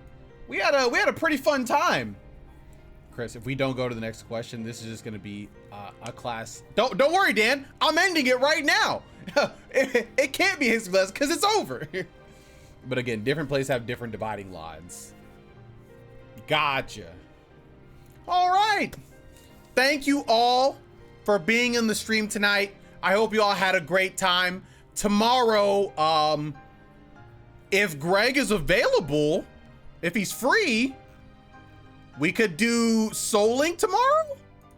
I don't know if Greg's still here actually. Greg, are you still here? Soul Link tomorrow, maybe? Is it time? Maybe. But if not, then definitely Ori.